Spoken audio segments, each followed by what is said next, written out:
But enough of this palaver. Let's get the show on the road.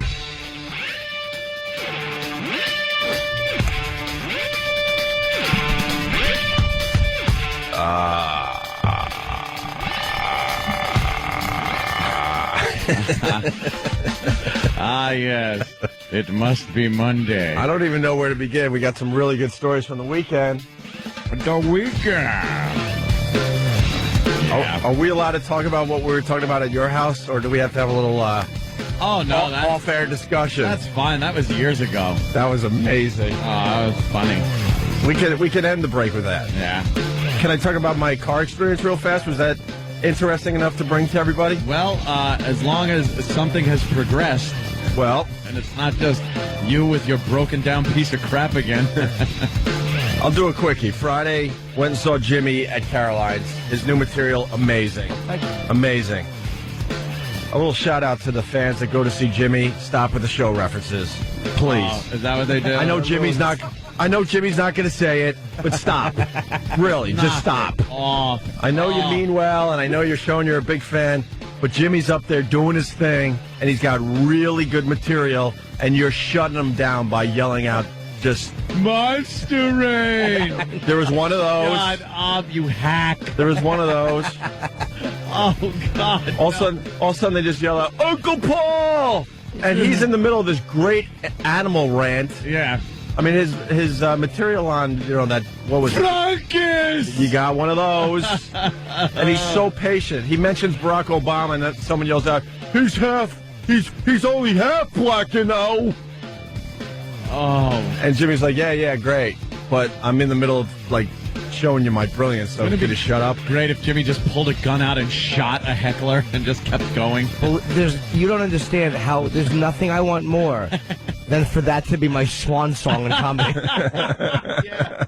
So after the show, I go, Jimmy, when did that start? And he goes, wow, they've been doing this for a while now. Yeah.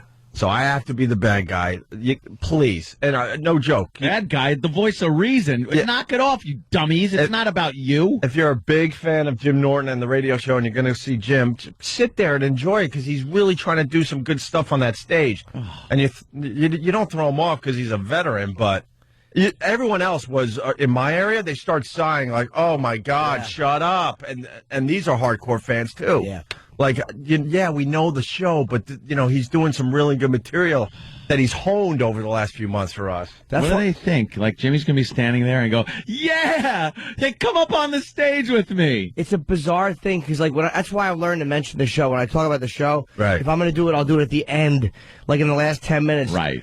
Because I've noticed, I've used to open it up early, and it's great, all the radio fans, and then it was just non-stop. People will yell boardroom Jimmy. I did that twice in 1998. But I appreciate it. I've been a fan for a long time. And in all fairness, they mean well. Yeah. But, Jimmy gets into a groove. He's he is in the zone, and he's working this stuff that he wants to bring to everybody. And then someone just, Frunkus!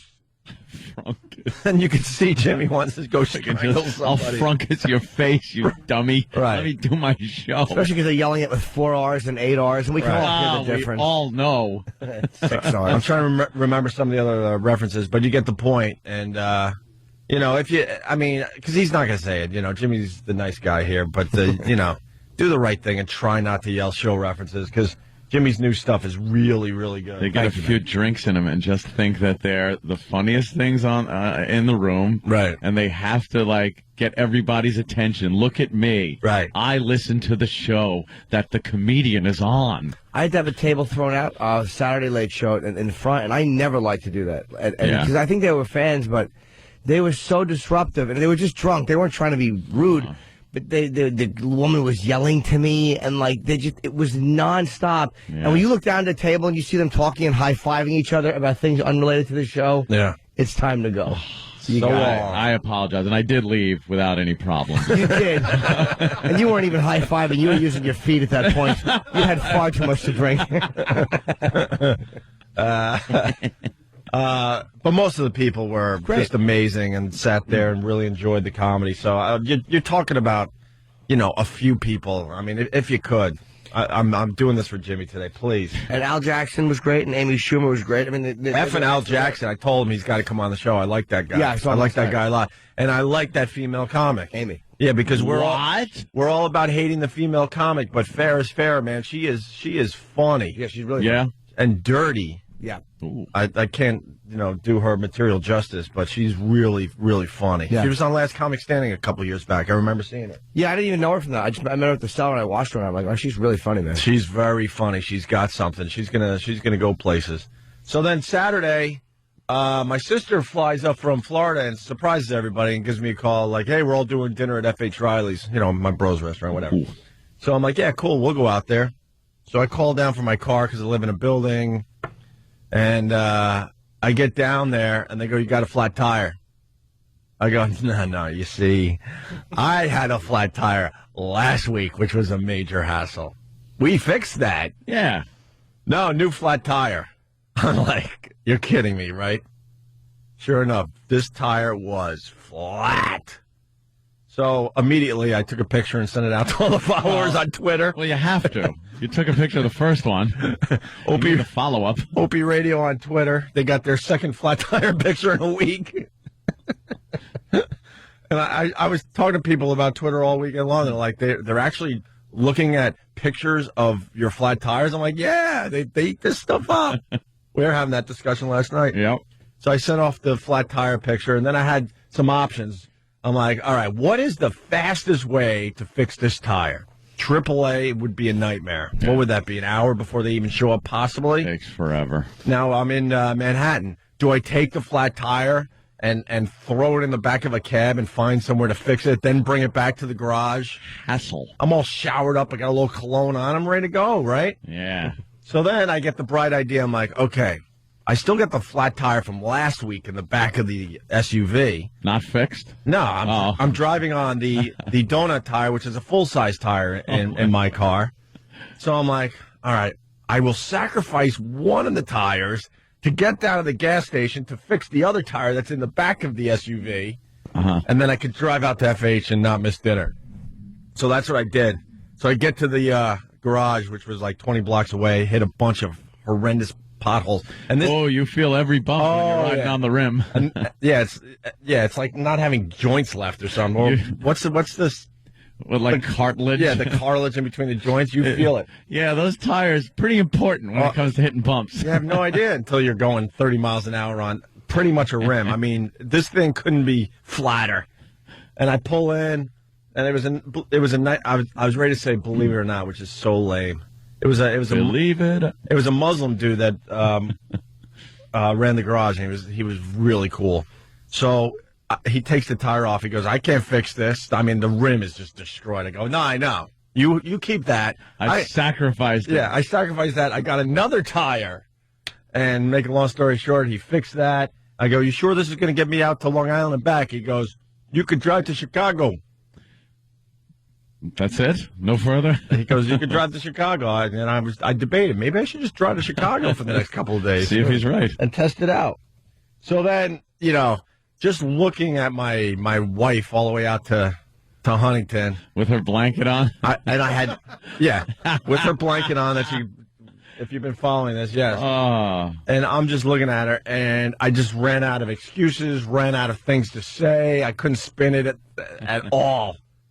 So I got up yesterday, and I just left her in bed, and I took off, and I bought a new car. Yay! Bought a new car. Finally. It came down to 2 flat tires in a week. Jesus. Bought a new car, because then I took a picture of me in the tunnel that you always talk about under the East River for the people on Twitter. And they're like, "That's not your new car." They have to get it all, they got to get the plates and the insurance, and they got to, make it all nice. Yeah. So I get it in a couple of days, so I'm really happy. Look at you. You do know that photography inside the tunnels is illegal. Is that one a bad one? Well, that's a cool picture, though. Look at that. It is cool. And, wow. It's not allowed. For real? Yeah, there's signs that say no photography. Oh, no. They're afraid, terrorists are going to be scoping it out and taking pictures of. Well, they're taking pictures of me. I'm going to take pictures of them. Yes. Well, that was coming home from your joint. I think you'll be all right. I stopped by Ann's just to say hi and see this theater that he's putting in the basement. I literally started weeping, Jimmy. Why? Weeping. Because it's safe to say, and we are equal. Yes. We are equal partners in this, meaning we financially are equal. Yes. Right. And to see what he gets for his money and what I get for my money, Sal was there with Aunt's mom. Sal and Rose. And at one point, I think I was weeping on Sal's shoulder. Weeping. It's okay, Opie. I'm trying to spin how cool it is to live in New York. He's showing me where his little wine cellar is going. He's gonna have a little walk-in wine cellar, and I enjoy my wine. And this is where the full-size 9-10 person poker table is gonna go, and we're gonna put a bar over here. And then he showed me the theater. And Sal even's like, if you're depressed now, just wait till you see the theater. I walked in. He's got a movie theater in his house. Yeah, that's what it comes down to. Some people get they do a home theater thing in their living room or something like that with a good sound system and everything. It's home theater. Right. I wanted an actual movie theater in my house. So that's what I went for. Yeah. A movie theater. Now, just picture your local movie theater, one of the nicer ones. Yes. And then just shrink it down. Shrink it down to put all white people in it. Yes. No disruptive cell phones and yelling. And I won't have to worry about getting anyone in battle mode. Yeah. If my girl perks up and says something. Shrink it down to a theater that fits probably about 20 people, but the screen stays the same. Yeah, I gotta have huge. More or less. The screen is huge. Big ass screen. Has little stairs, so you go up to your little seat. Yeah, there's the little stairs along the side aisles and little pin lights that come down on the stairs. That's and then cool, man. There's sconces, very Art Deco. I have the whole thing looking very, very retro, Art Deco looking with the colors and Jimmy, it's the lighting and everything. Ridiculous. It's ridiculous. Yeah, it's a lot of it's. I'm so psyched to get this. Wait, done. the seats are in? A few of the seats are in now. Mm-hmm. I actually got that on my Facebook. I put a few of the pictures up there of the theater, the walls, the seats. Half the seats are in right now. And they're big, cushy, reclining, electric recliners. Really? So they all can just it's tip back. A couple of the seats don't have armrests, so they're like love seats. So if you're there with your chick, you could just kind of hang out. And I want to come watch a movie. Oh, yes. I'm going to have a huge premiere party where, everybody will come over, watch a movie. I should say the seats are better than movie theater seats. Oh, yeah. They're bigger, more comfortable. There they are. There's the seats. If you go to Anthony's Facebook, you can see some nice pictures of the theater. It's just ridiculous. And I came back to the city kind of sad. Oh, Jesus. Walked into, I got 3-4 bedroom apartment. It's nice, but I'm achieving my goal of never having to leave my house. Yeah, you're getting. I forgot. He's got a room dedicated to audio video, Jimmy. He's doing video blogs. So I have I have a studio room. He's going to have a full studio down there for audio and videos because I want to start doing video casts from my my little studio downstairs. I think that'll be a fun thing to do. So just get on 10 minutes at a clip, just pop on, have some fun, and then the movie theater and the gun closet. It's the gun closet, dude. I saw last time I was there. I thought he had impressive weaponry. Let's say he showed me stuff. I don't even know how you hold it. I have no idea. You've got to see some of this stuff. Yeah, just load it up. All legal. Oh yeah. I'm legal eagle. Barely legal. You got barely legal. Well, the girls. That's what I'm getting at. Barely legal girls. Barely legal. And barely legal guns. That's how you roll. They make it through. And then we're sitting at the table. It was me, you, and Sal, and your mom. Mom and Sal. And then all of a sudden, you guys. I'm not saying this. We were talking about the old days back in the 80s. I'm just here to remind you. I'm not going to be the one that says this. Everyone was partying, having fun. So when Sal had his boat, we used to go out to Watch Hill out there on Fire Island and the Oyster Fests and Cow Harbor Day in Northport on Long Island, if you're a local person around here. But and we started talking about how we used to party back then. And I thought I knew Anthony. Yeah. I've heard the stories over the years, but Jimmy, listen to this. So we just started talking about how we would just snort cocaine as a family. we would all just buy coke from my old boss. Well, they're talking about this, and then I kind of made the connection, and I go, wait a minute. I go, I call Aunt's mom. Yeah. And I go, wait a minute. You used to do coke with Aunt? Oh, yeah, it was family. It was way back when, everyone was doing it back then. So, yeah, we would go into Northport and go on the boat and then just, hey, could you grab an 8-ball from, and then you mentioned my old boss. Yeah. And, we'd get some and just, we'd be snorting coke. Together, Jimmy. Mom, Sal. Yes, really? Joe. Thank you. That was my reaction. Yeah. I don't know many people that did coke with their mom and dad. It was fun. That's what your mom's saying. Look, and then we're all family. And then we all said, we all realized pretty much at the same time, this probably isn't very good for you. So not smart. We just stopped doing it. Well, then they're talking about where they lost some and, and the ceiling tiles, and I'm like, look, you didn't lose that. Someone took that. Someone stole the coke. You do know that, right? You never lose coke. Never. People steal it. Never. Yeah, that was. And then at that point, I'm like, I gotta go home. This is. I don't want to know what else you guys did together. Yeah, it was just snort a little blow. I did get a good laugh because we were getting a little tour of the house again. Every time I go over, I get the latest tour, and Sal saw your shower. He's like, you could get 4 people in there, and coincidentally, there was 4 of us. I'm like, come on, Sal. Hey, come on, Sal, let's go. Which just brought up some just horrendous scenarios. Oh, God, no. I'll stop at the coke. Right. That's pretty much where it all ended. Just horrific scenarios popped into everyone's head. And we awkwardly left the bathroom and continued on the tour. Yeah, that was back in, mid-'80s. No, I understand. It was a while ago. Early mid-'80s. That's not the point, though. That's a weird one. It was. It was fun, though. I'm trying to think what was the wildest thing I did with my parents. I think I had beers with my dad. We'd all be talking nonsense, grinding our teeth. All right, we got to take our first break. Fun. Danny, you got that song just to tease what we're going to do right after the break? It's too good to wait on. We'll talk Grammys and all that crap and Sully. Sully's all over. So we're going to be sick of Sully by tomorrow.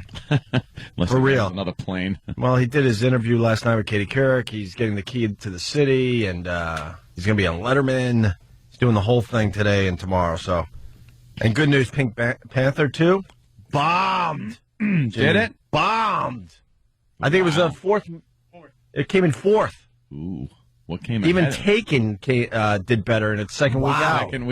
Second week for Taken beat out Pink Panther 2. Oh, good. That chick flick, my girl went and saw it by herself. She goes, you want to go? I'm like, no effing way. Ooh, which one? He's just not that into you. Oh. And she came. Like no, she came home. She's like, I don't understand what the big deal with this movie is. I sat there like just frustrated and with my arms folded while all the bitches, because there was a theater filled with bitches, were just laughing it up, thinking it was the funniest thing ever.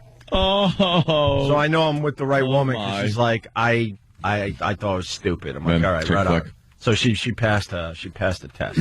By the way, someone's like, you finally get a new car after 2 flat tires, Danny, in Pennsylvania. That's great, Ope. Your wife could freeze her ass off, and that's okay, but a couple of flat tires, and then you get a new car? Yeah, now Ope's inconvenienced. And we were talking about Facebook and Twitter. I have a warning to Big A. Uh-oh. Big A is a microblogger, and if he doesn't stop microblogging, you're out. I don't follow you anymore. What happens when he microblogs? Oh, I'm learning, dude. I'm learning. Yeah. The latest craze is everyone is doing this blogging thing, but you never want to be a microblogger. That means you're doing too many updates. Is that constant, worthless little snippets that nobody gives a crap about? Oh, yeah, the news is doing something about, are you updating your status too much, things like that. That's what microblogging is. Okay. That is the word of the day or the phrase of the day, microblogging. Walk into class, at class. Right. Opening book. Right. There's a fine balance. If you update too much, I do it all the time. I had a bail on ronandfez.net because they were microblogging. Like they were filling up everything with updates every 15 minutes. I'm like, you got to go. It's got to be a balance. Yeah. Know when to update. And Big A is heading toward a big beat it. Beat it, stupid. What could be happening in his life that he's microblogging? People are under this illusion that they're interesting enough to reality TV has told people to lie, that their every move is fascinating and watchable. Yeah. And it's not. Right. It's not. I update my Facebook status, and it's usually one of three things at any given time. I'm going to sleep, I'm drinking, I'm doing the radio show. Yeah. That's pretty much it. All at the same time. Yes, all at the same time. So, Big A, you're a microblogger, and you're at risk of being dumped by me. Well, someone suggesting are these some of his. Kidnapped a chick, hit her in the head, watched TV. Funny. Is he doing that? Cut off her legs. Ate dessert. Cleaned blood out of fingernails. Enjoyed my cobbler. Enjoyed. Hey, wait, go back there. Go back there, Danny, please. Yeah, go up. This is Big A's microblogging. Good afternoon, and see you there, whatever that means. Yes, I have, and I don't have to be out in New Jersey at least 8 p.m., so I have time to rest. And then he uses the F word for gay, but in good company. Good morning, Belladonna. Good afternoon. I just got up and went to bed about 3 or 4 a.m. Hugs to my sick sweet pea. I'm home, and Jimmy's show is very good and a solid show. Well, that's a good one. Al Jackson and Amy Schumer and our own Yimmy. So that's like a good update right there. The rest of the ones I just read. Useless. Useless, exactly. No one cares. So, all right, we should take a break. You got that song, Danny, as we go to break? Hold on, I'm updating. Taking a break. Send. Yeah, give me a little piece of that. Ah, yes, okay. Dude, we heard a story just why went on the air. Why would this music be pertinent today? Right. We'll let you know. Right after these messages is Opie and Anthony. That's a good one. It's Monday. I feel pretty good. You watched the Grammys last night after I left? No. What a bore fest. I went right to bed. I gotta tell you, I'm a big U2 fan. Their new song, I'm Not Feeling. Yeah. And then you got Coldplay looking and sounding like the new U2, making U2's... Oh, really? Coldplay much more impressive than U2 at this point. Wow. Yeah, and when Coldplay first hit, the problem with that band was that everything's kind of sound the same because it was Chris Martin's vocals. But they finally figured out how to make themselves more interesting musically. Uh-huh. Some people would argue that point, but that's kind of how I see it. They really upped their sound. And then Robert Plant won everything with that broad again. What the hell? And we tried. We listened. It's obviously not for us, but Alison Krauss, they won everything. They won like Record of the Year, Song of the Year. He's just like doing sort of a folk thing with this Alison Krauss. And we've tried to listen to the songs on the radio, and they're just good for him that he's doing something different, I guess, but I don't know. And you heard about Chris Brown, right? What did he do? Well, they're hinting that he might have beat the living crap out of his chick, Rihanna. You know, hinting?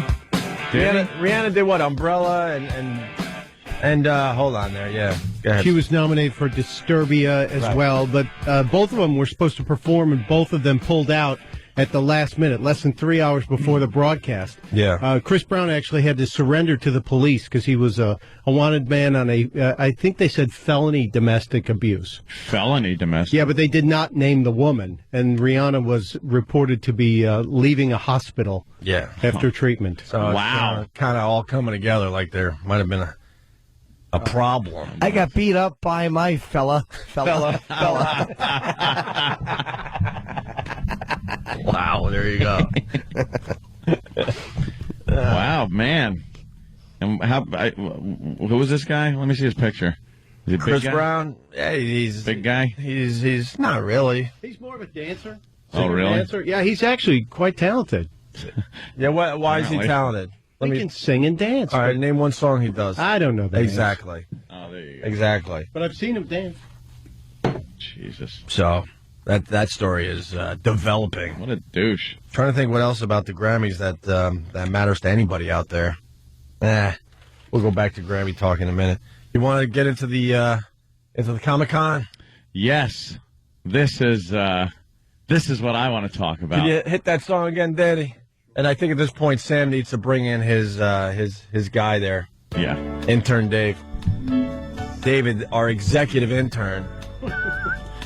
Oh, was he a scream on Friday? And Sam is his handler. Right, Sam? Yeah. Wow, it tells him where to sit and everything. This is like, kind of like a wrestling thing. He still has his laminate on. Why do you still have your laminate on from Comet? What's this? Oh, okay, good. Everybody. It's a person. There's a person stranded. There's a person stranded. Yeah. Oh, da-da-da-da. He's singing along.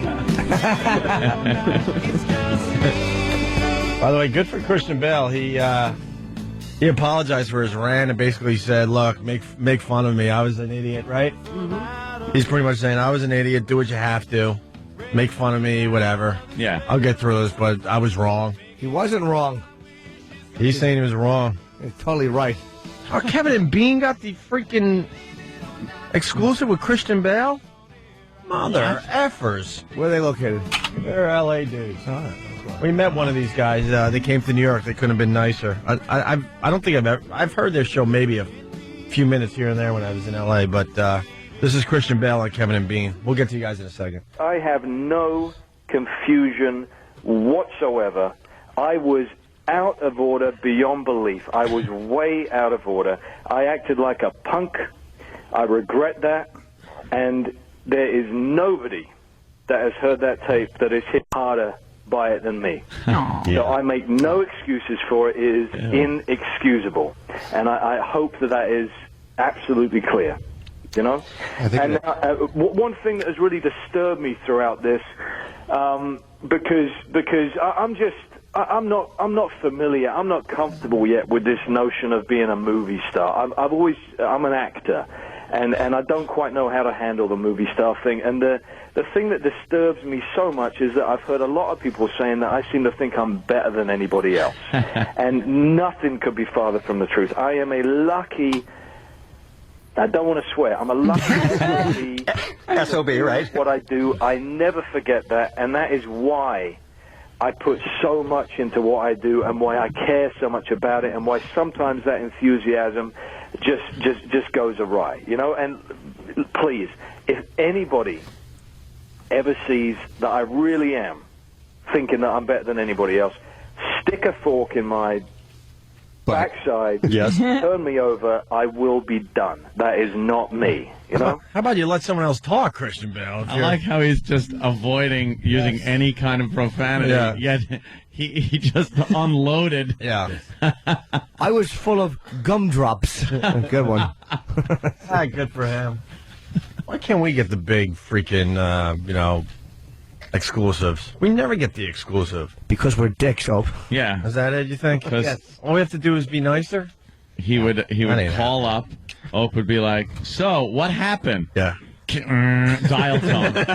Well, I remember it click, and we'd laugh. Yeah, we probably could have had the exclusive many times, but we had to just, make ourselves ruin it. laugh. Yeah, ruin it. All right. Well, the callers would start calling in to support him, and they'd probably be like doing whatever noises. Yeah. We would just start playing all the clips of him yelling. I don't want to argue with myself. All right, A-Rod's all over the TVs, every TV. A rod? A-Rod. Oh, that's different. One of the rags is calling him A-Hole right on the front page today. Really? Yeah, we'll get into it in a few minutes. But first, Sam, you brought intern David to Comic-Con. Yeah, we got to spend Saturday afternoon together at the New York Comic Con. Aw, that's sweet. How did that go? It was great. It was me and David and my girlfriend, and she was psyched not only to go to Comic-Con, but to get to spend the afternoon with David. Oh, that's cool. Yeah. Oh, God. How much does she hate you? No, she had fun. And what we did was, David noticed that everybody was coming in costumes and stuff. He thought there would be more celebrities there. Yeah. I would be very angry if I went to a Comic-Con and there weren't a lot of celebrities. But there never really are that many. At the New York Comic-Con, What? there's a bunch of artists and stuff, but there aren't really... I mean, I met the Honky Tonk Man.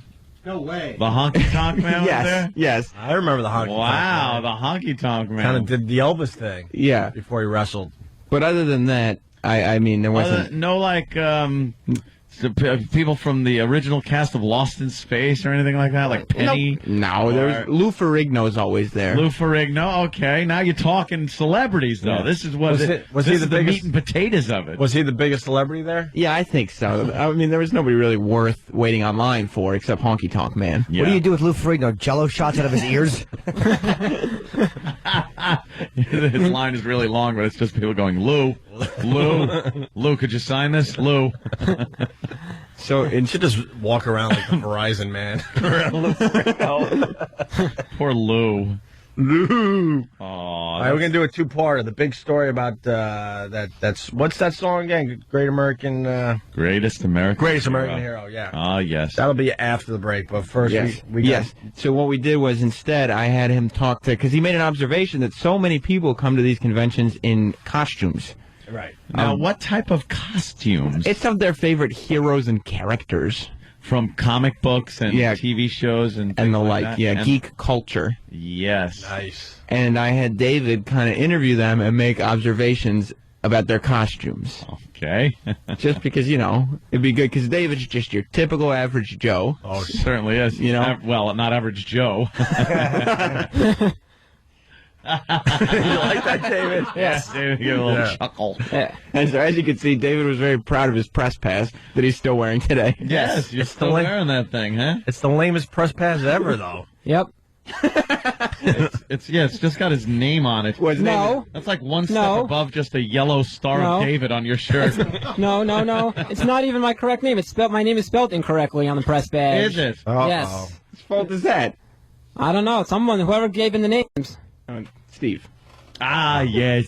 All right. Let's start with the intern. David talks to the Joker and rates his impression. Well, that's Who's the Joker? Some dude is just dressed as the Joker. everybody. The new thing at these Comic Cons is that everybody has to come as Heath Ledger, as the Joker, the Heath Ledger Joker. No. I mean, oh, no. All those coffins coming through. There were like 50. Oh, God. There were like hundreds of them all dressed up as the new Joker. Really? Yeah. The best part, I bet you every single person thought they were going to be the only one. Yeah, they thought they'd have the cool, nobody else is going to spray their hair green. Right. Like no one's going to be dressed as Sully this Halloween. Yeah. We got a good idea. Then you go to the party, there's 5 other Sullys. Just 5 guys with cheesy mustaches and damp ankles. Yeah, of course that's going to be like one of the more popular ones. All right, here we go. Let's start with this. Hello, this is intern David at the Comic-Con Festival at the Jacob Javits Center, and we're here with the Joker today. How are you today, Joker? I'm just fine. Trying to cause a little anarchy here and there.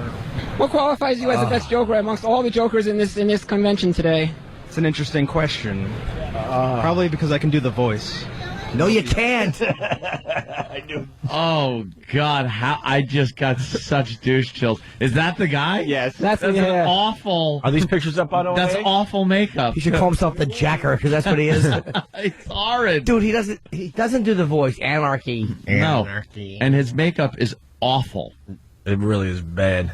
Well, David gave him a fair assessment. Since David was face-to-face, 6 inches away from him, Right. he decided to give the fair assessment of the impression. All right. And the pictures are up on ondaradio.com. The voice. And nobody else can. Can you do the voice? I'll do it for you right now. You see, to them, Muggsy. I'm just a freak. And they're all normal. You see, that's about it. That's all I got for you. That's the best you can do. That's terrible.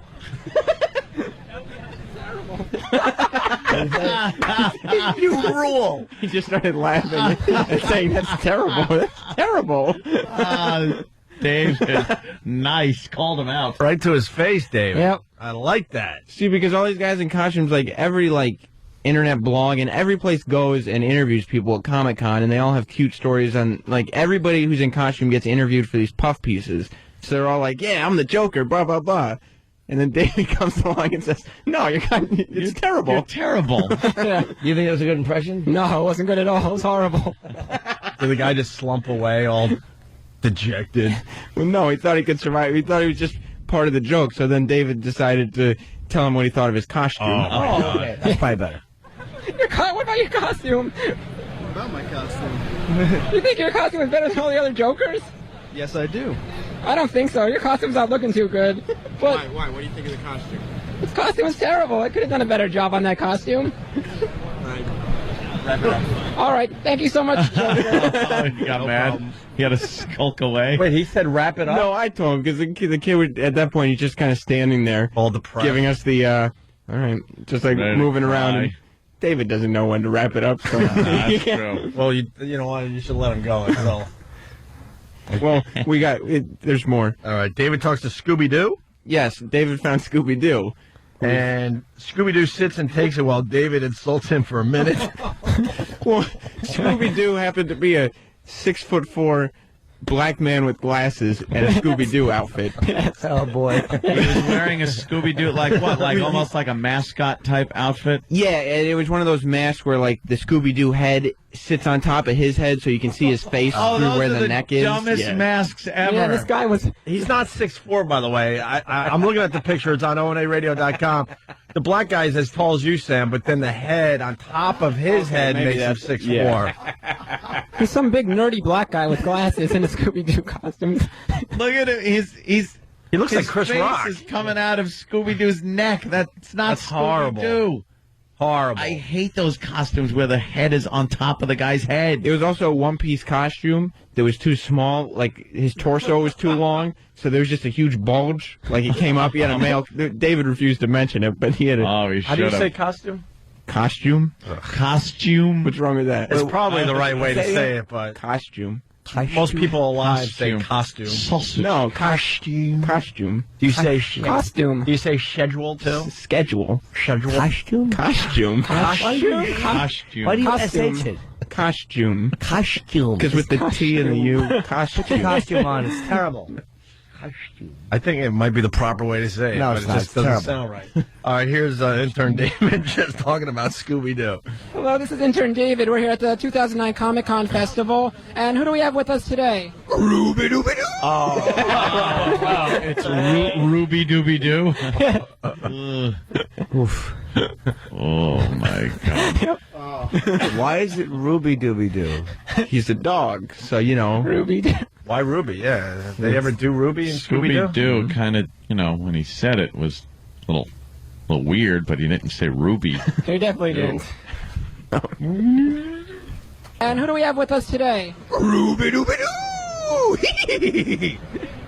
You don't look so much like Scooby-Doo to me. I mean, what's that weird voice that you got going on there? It's kind of weird. Is that how you normally talk?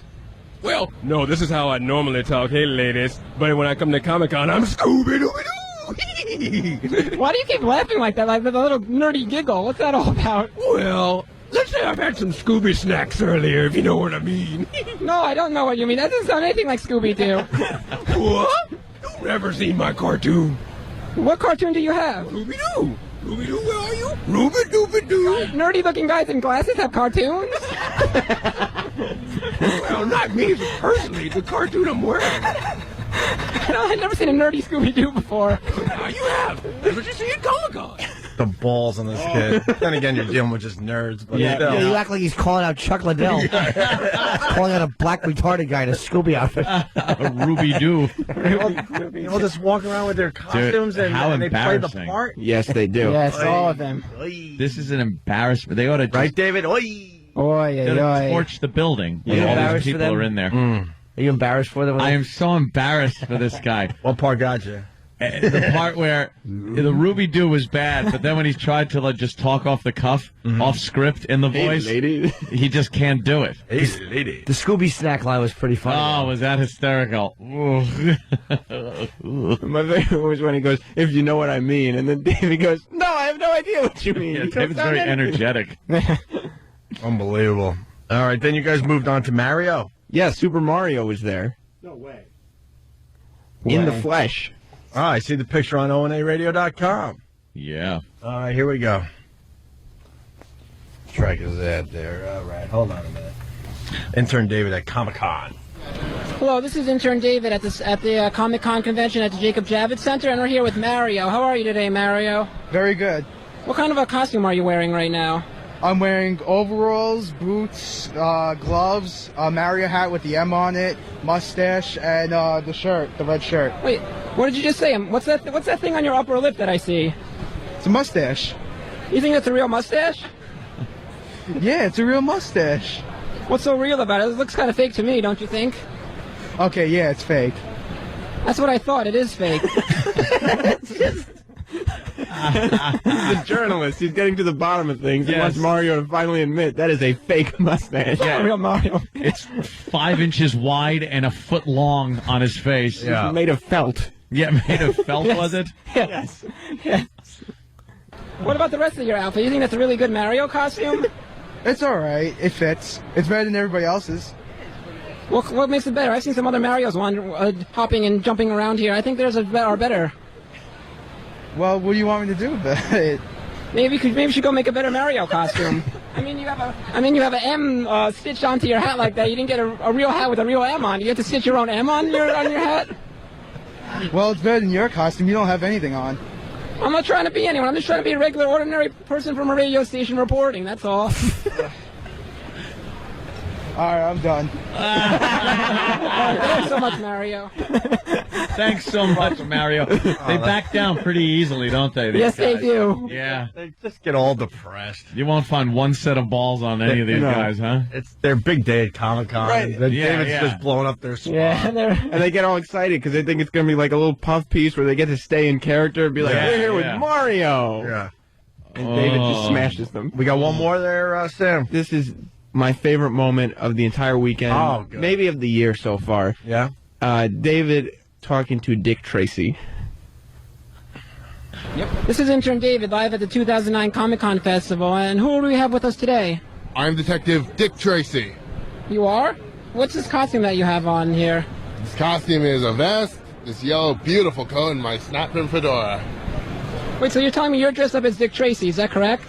Yes. You look nothing like Dick Tracy. What are you talking about? Hey, I got the Tommy gun, pal. Don't mess with me. What's with that gun? You made that out of cardboard and wood. That's a fake gun. How could that hurt me? It doesn't shoot, but this is real. Get my drip? No, I have no clue. No. So what's up?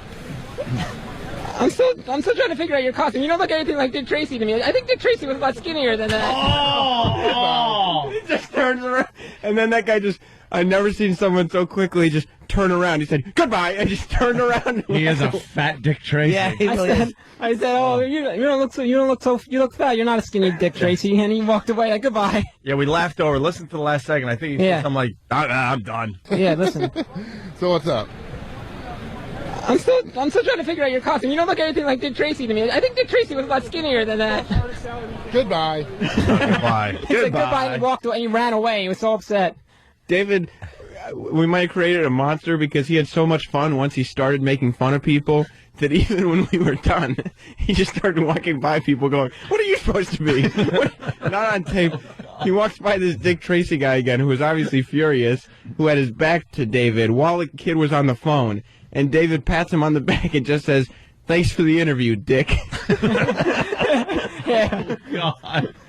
He's going to be on 42nd Street.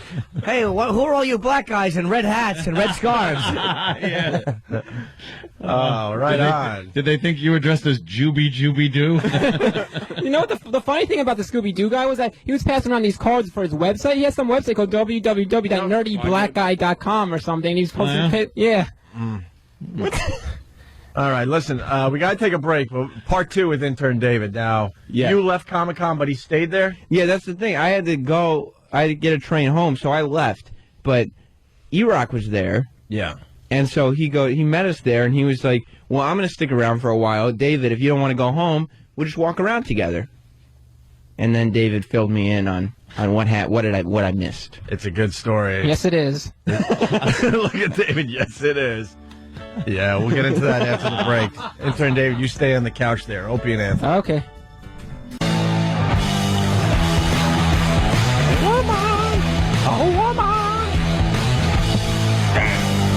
Opie and Anthony. Part 2 of Intern David, the executive intern. Yes. At Comic-Con with Sam. Yes. So Sam left to catch a train, and David stayed behind. And E-Rock showed up, right? Yeah, well, David... Well, E-Rock was already there, yeah. E-Rock met me and Sam and Sam's girlfriend. Then Sam and his girlfriend had to go home. They were busy, so they couldn't stay anymore. And me and E-Rock stayed and observed all the different toys and what was going on there. And I hear you have a good E-Rock story, and we love a good E-Rock story on this show. Who doesn't? I know you do. Yeah, what do you got on E-Rock? Well, we walked around, we saw all the toys and stuff, and then we proceeded to move on to another area where there were people signing autographs. Ah, these are where the big celebrities are. The big gets. You see any big celebrities there, Intern David? Well, we saw some big celebrities. Yeah. I mean, but to me they weren't that big. But the E-Rock, the E-Rock, they were really, really huge. Yeah, E-Rock is a nerd. He's the biggest nerd among us. That's for sure. Yep. All right, continue, David. Biggest to anything among us. Okay, well, two individuals were there. William Catt and Robert Culp were there from The Greatest American Hero. Wait. Robert Culp was also there? Yes, Robert Culp was there, yes. Wow. Is that a wow moment, Ant? That, to get both of them together is like pretty much reuniting the Beatles. I'm amazed that I wasn't told this before. Ugh. Who cares? If they were on fire, I wouldn't go by their booth. Like reuniting two dung beetles. Well, we keep playing this song, Greatest American Hero, David. Yes. Because of what you saw at Comic-Con this past weekend. Yes. What did you see? We saw William Catt and Robert Culp from Greatest American Hero. Okay. Now, E-Rock saw them and got super, super excited because he claims that William Catt was his childhood hero and that this was his favorite show of all time, and he used to watch this show every single day, and he loved this show so much, and he was so excited. Now, how did you know he was really excited? What did he do? He said, "Oh, look, there's William Catt! Oh, William Catt from Greatest American Hero! Oh my God, this is my favorite guy from all time. I love this guy." E-Rock. And then I proceeded to say, "I have no idea who this guy is," because I didn't know who the heck William Catt was. I had no clue. You never saw the show, huh? No, because I found out later that when this show aired, I was 1 and 2 years old when the show aired, so I had no idea about Not it. even E-Rock's old at this point. Yes. I had no idea about it, Yeah, but E-Rock very excited, huh? Very excited. Well, he probably saw the Greatest American Hero sign and thought it was a big sandwich that was there. Well, he thought it said 0 and it was his name tag. He had to take a seat. So before we were walking up, there was a little bit of a line, so like other people were getting his autograph. So E-Rock proceeded to tell me a story about how he has about how he has a little mark underneath his eye, a gash. We've all seen the little scar gash thing under E-Rock's eye. Yes, and I didn't know about it. Scar or something. Yeah, I don't know if everyone knows. I'll explain it real quick. According to E-Rock, he was one day watching The Greatest American Hero at his home and proceeded to pretend to be the Greatest American Hero and proceeded to like fly down the room in his house. So he flew down his house and went into his parents' bedroom and flew right into his parents' nightstand and hit right below his eye and got a huge gash. Well, he was fake flying. He was fake flying, yeah. He was fake flying. He was moving his hands out and running, pretending to fly, yes. Yeah. And he flew into his mother's bedroom right into the nightstand and got a big gash underneath his eye. All because he loves the show. Loved the show, wanted to pretend that he was the Greatest American Hero and pretend he was William Catt. Yes. What was this show even about? He's the Greatest American Hero, Jimmy. Come on. He like had the some Superman type of character. superpowers, but he's just a regular guy. Right. So he didn't really know how to use them very well. He couldn't fly like E-Rock. He couldn't fly very well, and he'd crash into things. That's why I guess they show him like flying all silly there. Obviously, he's just standing on one leg in that picture. He was driving, and these aliens came down and gave him a special superpower suit. Oh, that's how it happened? Yeah. Ah, a superpower suit? Yeah, The suit is what gives him the power? Yeah, he Without doesn't the have suit, it he ain't unless crap. he's wearing the suit. I did not know that. Thank you, E-Rock. Hey, intern Dave, why don't you interview E-Rock about his obsession with the... Well, there's more about that gash. Okay. All right. Well, what else? Well, so when we finally got to him, you know, he introduces himself. He tells him he's a big fan. He loves the show. He proceeded to tell William Kent, he pointed out with his finger the gash on his eye. Like, William, this is the gash that I got. He proceeded to tell him the whole story about the gash underneath his eye. No, he didn't. He did. He told him about the gash. How bored was William Cat as he was listening to E-Rock? He couldn't care less about the gash under E-Rock's eye. He couldn't care less. He probably heard that a million times. Oh, I'm your biggest fan. I'm your biggest fan. This happened to me. Now E-Rock is so excited and telling him about the gash. Was E-Rock bummed out that the guy could care less? No, E-Rock was super excited. He was like in a mood. He was so excited that he shook his hand, got a picture, got an autograph. He was like going crazy. Were you slightly embarrassed for E-Rock? I was a little bit embarrassed. Why? Because E-Rock was kind of like a little bit, I think he was overdoing himself a little bit too much. Like gushing and have like a man crush on him? I think so. Yeah? I think so. making a big fat fool of himself. Meanwhile, I was standing there having no clue who the heck this guy was. I had no clue, yes. When Robert Culp was there, he comes over, he's shaking hands, and he says hi to David. David goes, I have no idea who you are. I don't know anything you've done. Oh my God. Now, Robert Culp does have an acting career. He's got a nice little resume. He was in You know him if he's I He was in I Spy with Bill Cosby. He was in I Spy, the original one. He was in Turk 182. He was in a lot of episodes of Columbo. Always played a This good guy, If you see his foil picture, for Jimmy, Columbo. That guy, you know. Oh, yeah. Robert Culp. He's been in a million things. He was in Greatest American Hero? Mm-hmm. What did he do? He was, his name was Bill Maxwell. I believe he was a detective that was assigned to protect the... Yeah, I don't remember him from Greatest American Hero. How many years was it on? Like 2 years, I think. 44 episodes. That's it? That's it. 81 to 83. Yeah. And that goddamn song became a hit on the radio. This was played all the time. And now from the Greatest American Hero, believe it or not, here on PLJ. Right. Who sang it? Good question. And is this a, what's his name that does all the TV songs? Alan Thicke? Was this an Alan Thicke song? No. This was a biggie back in the day. Everybody.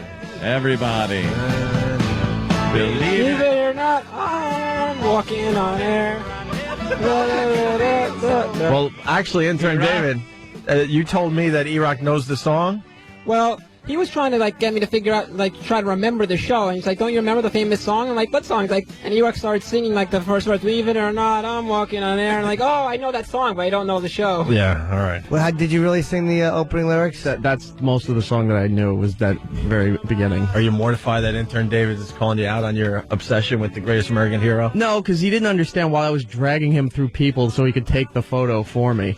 He's like, where are we going? Where are we going? I said, I just told you where we're going. And he gets over there and he's all uncomfortable, telling everybody he doesn't know what they do for a living. And it was said hi to him. for me because I had no clue. I'm taking a picture of this guy. Who the hell is this guy? I'm waiting for William Cat, and I turn around. I can't find David, and he's saying hi to some guy who's wearing a Ghostbuster outfit. Oh, God. David's such a collection of douches. I know. David's just a simpleton. Was Big Kev there? Oh, yeah. I love Comic-Con, man. Really? You know what? I'd have to go. Dude, it's actually fun. You're going to smash these people, and it's like, you see these dumb celebrities that you're like, oh my God, when they have the Warriors show up, it's like, I like that guy. It was really some cool kind of level guys. Were you excited for anyone over there, intern David? Did you see anyone where you went, oh, wow? Well, not well. The wrestling people were pretty famous. Like the Honky Tonk Man was there, and Sam got to meet him and get his picture and autograph. Yeah. So The Sam Honky Tonk was was there. The Honky Tonk Man was there in his full wrestling outfit, like the Elvis what else costume. is he gonna do? The Honky Tonk Man. Yep, so how Honky did his Tonk- song go? I'm the Honky Tonk Man. Cool, cocky, and bad. And they were all, Right. Is he still wrestling? Independent league somewhere? Yeah, he does Wrestling with and then there were other alcohol. people. And then there were other wrestlers, like Scott Steiner was there too. Yeah. Yep, Scott Steiner, and the guy from the Bushwhackers was there too. Wow. Wow, Luke. Which one? I think Luke. Well, they used to come out doing that walk. Yeah, he was there. Yeah.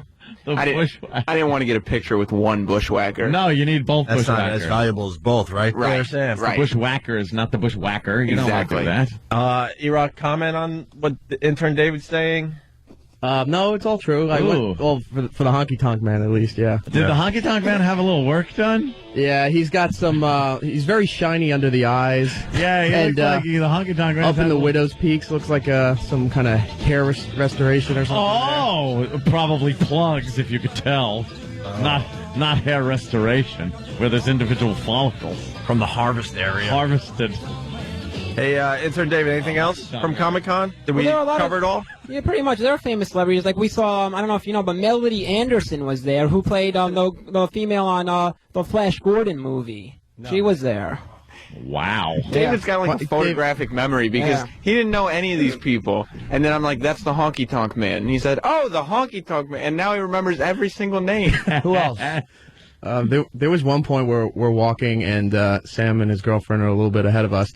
And we're trying to figure out other people to interview. And David goes, there's no line for Lou Ferrigno. Why don't we go over there? And his handler is right near where David is standing, trying to draw people to the line. And he keeps going, why are we talking to Lou Ferrigno? There's nobody talking to Lou Ferrigno. Oh, that's gotta suck for these guys. That's gotta be the worst part. Is what do you do to make it look like things are going as planned? Yeah. And you didn't want a line. Like, people had lines, and Lou Ferrigno was empty, so I was like, why don't we talk to him, try to get an interview? This is everyone's reality, by the way. Fast forward 10 years, there's an old Anthony and I sitting there hoping that someone comes up to our table. Remember St. Patrick's Cathedral? We're the guys. Yeah. Ed Mayer. Yeah, you get pictures of us just signing pictures from us at AAF. Here's the only thing I'm trying to get to the bottom. That's our future, you know it, right? Oh no, please. What do you got to say? The only thing I'm trying to get to the bottom of is what actually happened at Comic-Con, because before David came in here, Eric started yelling at him and calling him a liar. Oh, really? Oh, yeah. Most of what David said is true. I did not say nor tell William Catt that he was my childhood hero. What? No, I believe David. Was he on the hero list? No, he was never on the hero list. He told Eric, when we were first going up to William Catt, Eric was trying to tell me who he was because I had no clue. He just told me that he was his childhood hero. I never said childhood hero. Said I told you all about the show. And he said, oh, this is my childhood hero. I even got a gash under my eye, because of my hero. Yes, Iraq did, yes. Here's also something that David left out. I did tell you that I used to have, and I was 3, 4 when the show was on. I used to have the costume, so I used to wear the costume a lot for the Greatest American Hero with the cape and everything. It was an all-red and black outfit. Yeah, what? And you said costume wrong. Sam? It's costume. Costume. No SH in it. Costume. Watching Sam Monopoly is costume. This is a costume. Costume. He moves his lips forward. Costume. Costume. Say it at home. It's kind of fun. After a while. Costume. Yeah. Costume. And people pointing out if intern David says proceed one more time, they want us to hit him with a cattle prod or something. So he was proceeded. Yeah. He was really Evok's lying right now about not being the hero. Yes. If you had a little suit, a little Greatest American Hero costume that you put on, you absolutely, he was your hero. Why would you ever wear that? Like people? Because you're 3, 4. When you see something on television, you want to dress up like it. No, you don't. What, 100 pounds? I think you're lying. I think you got that scar when you were 17. Yeah. Making the whoosh noise as you ran through your parents' house. Whoosh. Whoosh. Oh, just imagine as you're wearing your costume. A chubby little Iraq in a costume. Did they have to get the extra large one? Of course they did, with a tear on the little hiney. Are you with me? I just want to say costume for the next hour now. Costume. Oh, man. God, what a crew you guys were this weekend, huh? So he was really gushing. He was gushing. He was pretty, flipping out and really excited, yes. Yeah. Is he downplaying it now, you think? He's downplaying it, yes. No. Now, Iraq got very excited about the Greatest American Hero guy. Who would make you very excited, intern David? If they walked in that door right now, who would be the big, oh, my God, I can't believe he's in the studio with me? Who's your big get? I don't know. I'm not sure. You know who David really likes? The Indian chick from ER. Indian chick from ER? She was also in Bend It Like Beckham. Oh, her. Yeah, I like her, yeah. He's talking about How do you all like the her? time. I don't know. She's hot. I like her. I don't know. Is she American Indian or Indian from India? No, Indian from India. Yeah. Yeah. You like Indian chicks? Yeah. Look at him, yeah. Yeah? Dark, nice long hair. Yeah. Look at him, he can't even look at you, yeah. You see Slumdog Millionaire? No, I haven't seen it yet. Oh, you'll fall in love with the girl who's in that. Oh, boy, why don't we show him the picture? She's pretty The star hot. of Slumdog Millionaire. You tell me what you think of The her. adult version of Lanika. Yes. This girl, tell me if you like her. She's very pretty. Intern David. Where's the good picture? She's a big star in India, I think, right? Mm-hmm. Is she? Yeah. I hope so. Probably would be. Oh, Danny, I saw what you did. Danny just That's doesn't know the Indian name. hilarious. He's trying to figure out which one is the chicken. That is really funny. You're gay. So I'm going through their names on the IMDb. So he guessed that this one would be the Indian chicken. It was a dude. How can you tell with the Indian Well, because names? you know what, I'm looking at their names. I'm like, all right, that's not going to work. So then I start looking at their character names, but then that's not working either. Yeah. Yeah, we can't figure out which one was the broad. I'll tell you if it says Lanika. Right there, Latika? Latika, I'm sorry. Yeah, Latika, right there. This chick. What do you think, Intern David, before we take a break? Where I can't. Where? I'll make it bigger. Whoa, whoa, wee, whoa.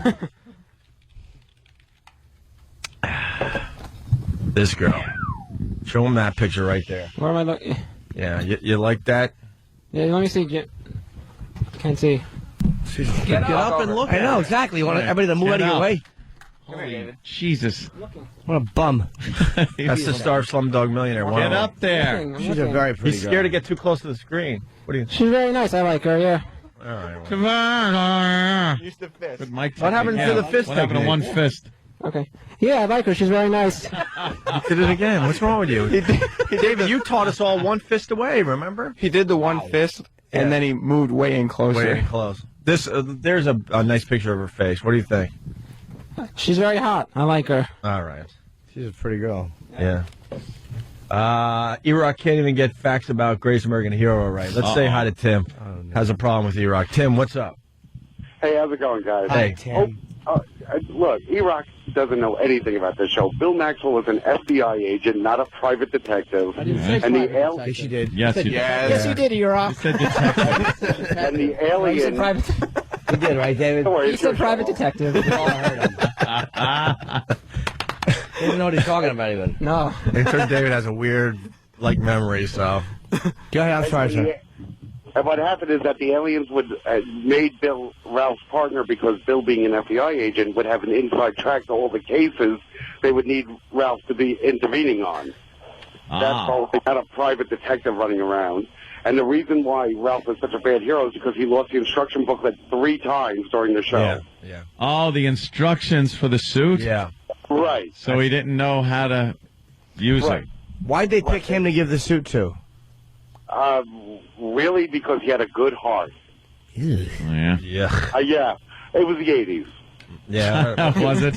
What a terrible time to have a show. 81 to 83. I must have been doing blow with my mom when this was on. Yeah, exactly. So wait, guys, it gets better. All right. When the show was doing really low in the ratings, they tried to bring it back when Ralph gave the suit to a girl and made it the Greatest American Heroine for 1 episode. Yeah. Why was it only lasted 1 episode? Well, yeah, it was a girl. Yeah. I I guess mean, they you tried know. to make it, but they probably tried a little spin-off thing. They Didn't tried to work out. recycle. They tried to recycle Robert Culp into the role, and as the liaison.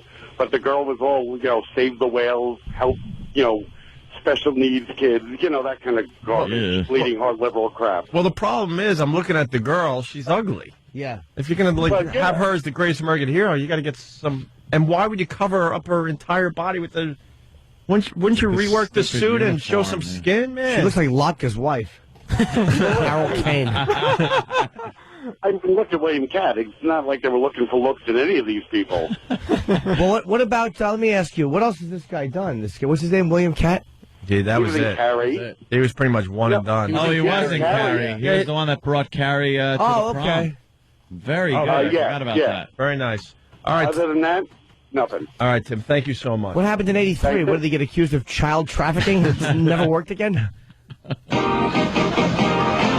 it or not, George isn't at home. Please leave a message at the beep.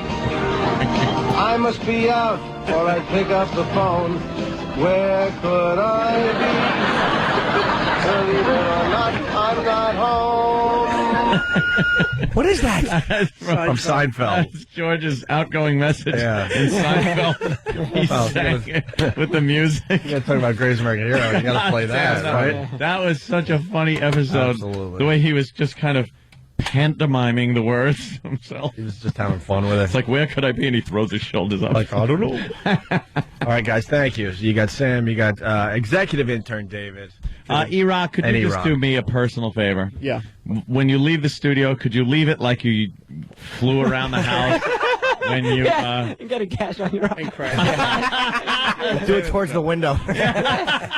Or bump into something. Yeah, I just kind of really want to see all the way out the door if you could just do that. What E-Rock used to do as a kid. I know it's How you radio. looked as a kid. Imagine And going. there he goes. There goes E-Rock fake flying out of the studio. What a jackass. I know. I recognize him. He was above the Super Bowl this year. Oh, no.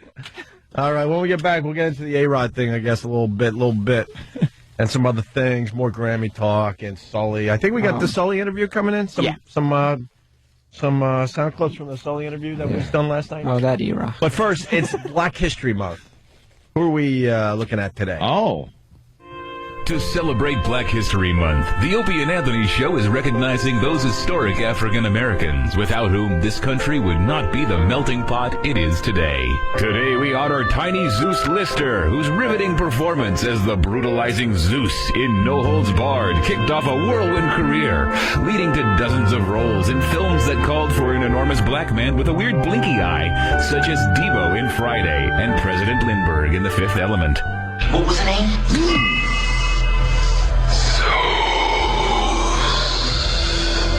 A black president. Right. Stay tuned for more icons of black history. On the Opie and Anthony Show.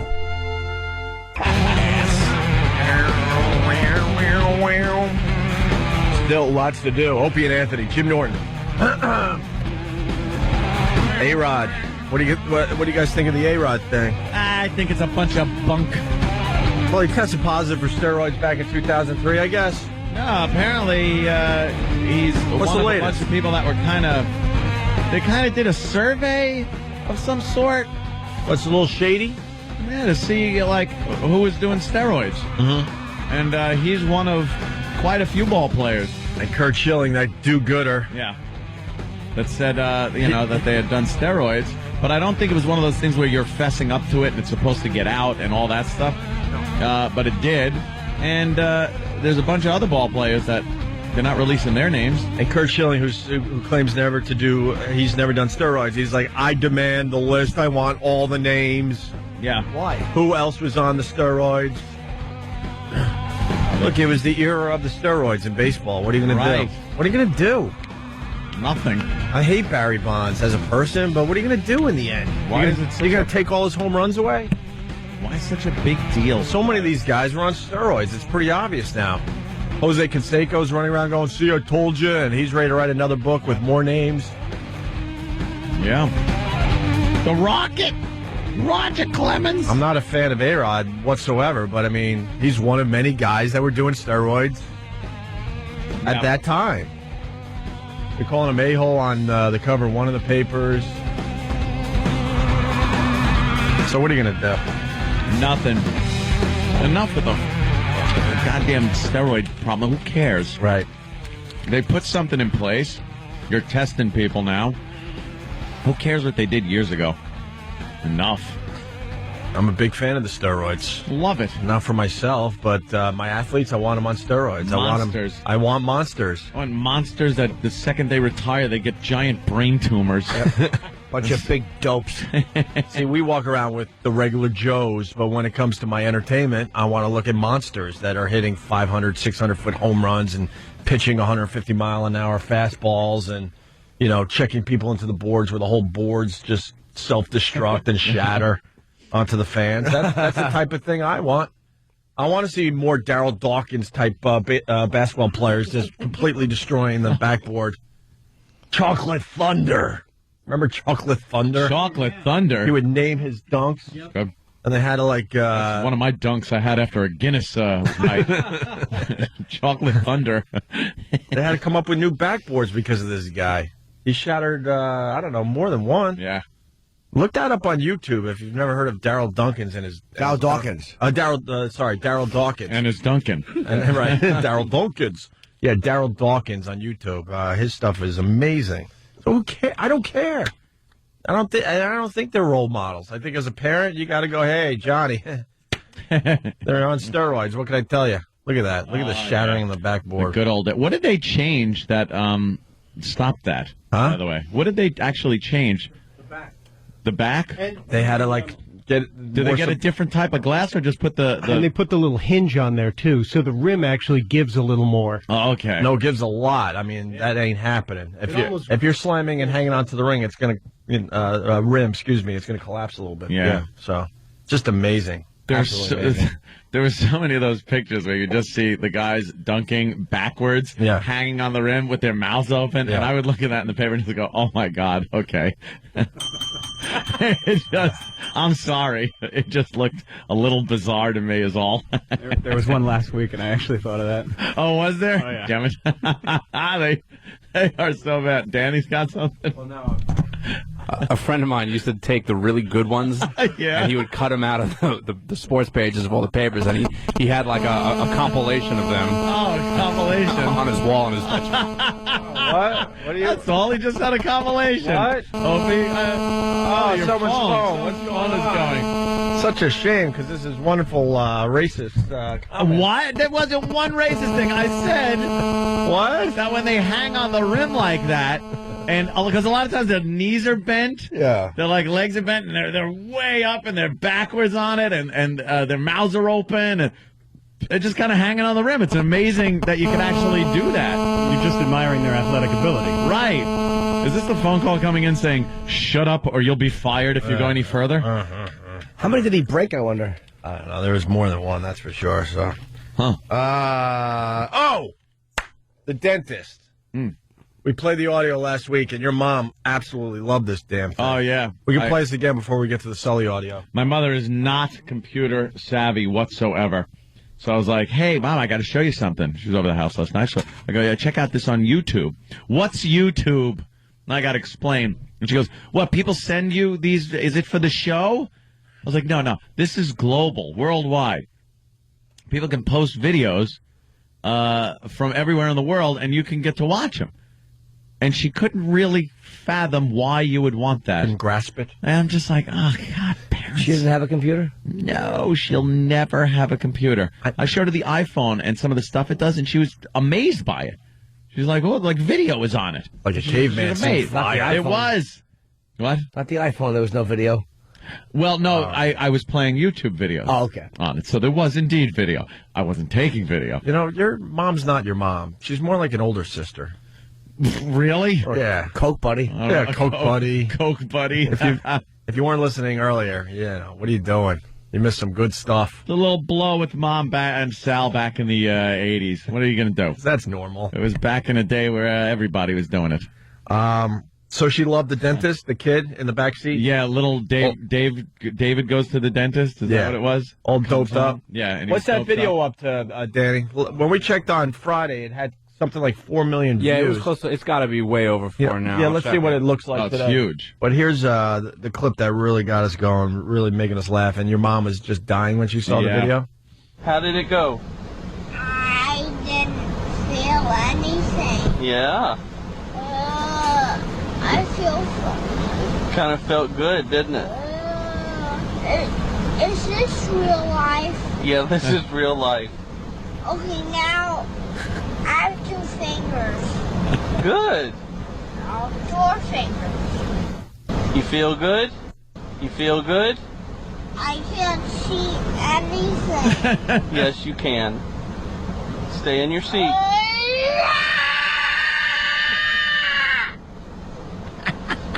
I don't feel tired.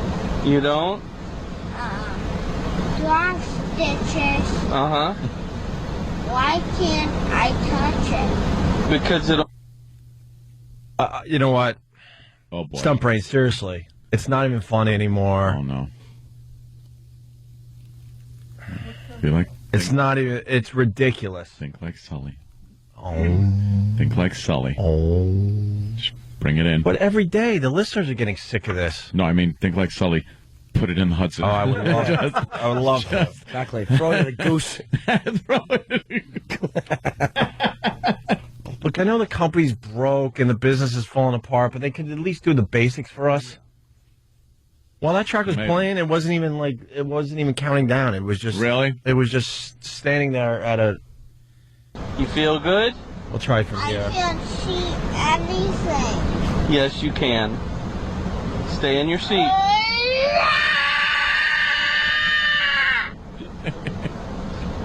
I don't feel tired. You don't?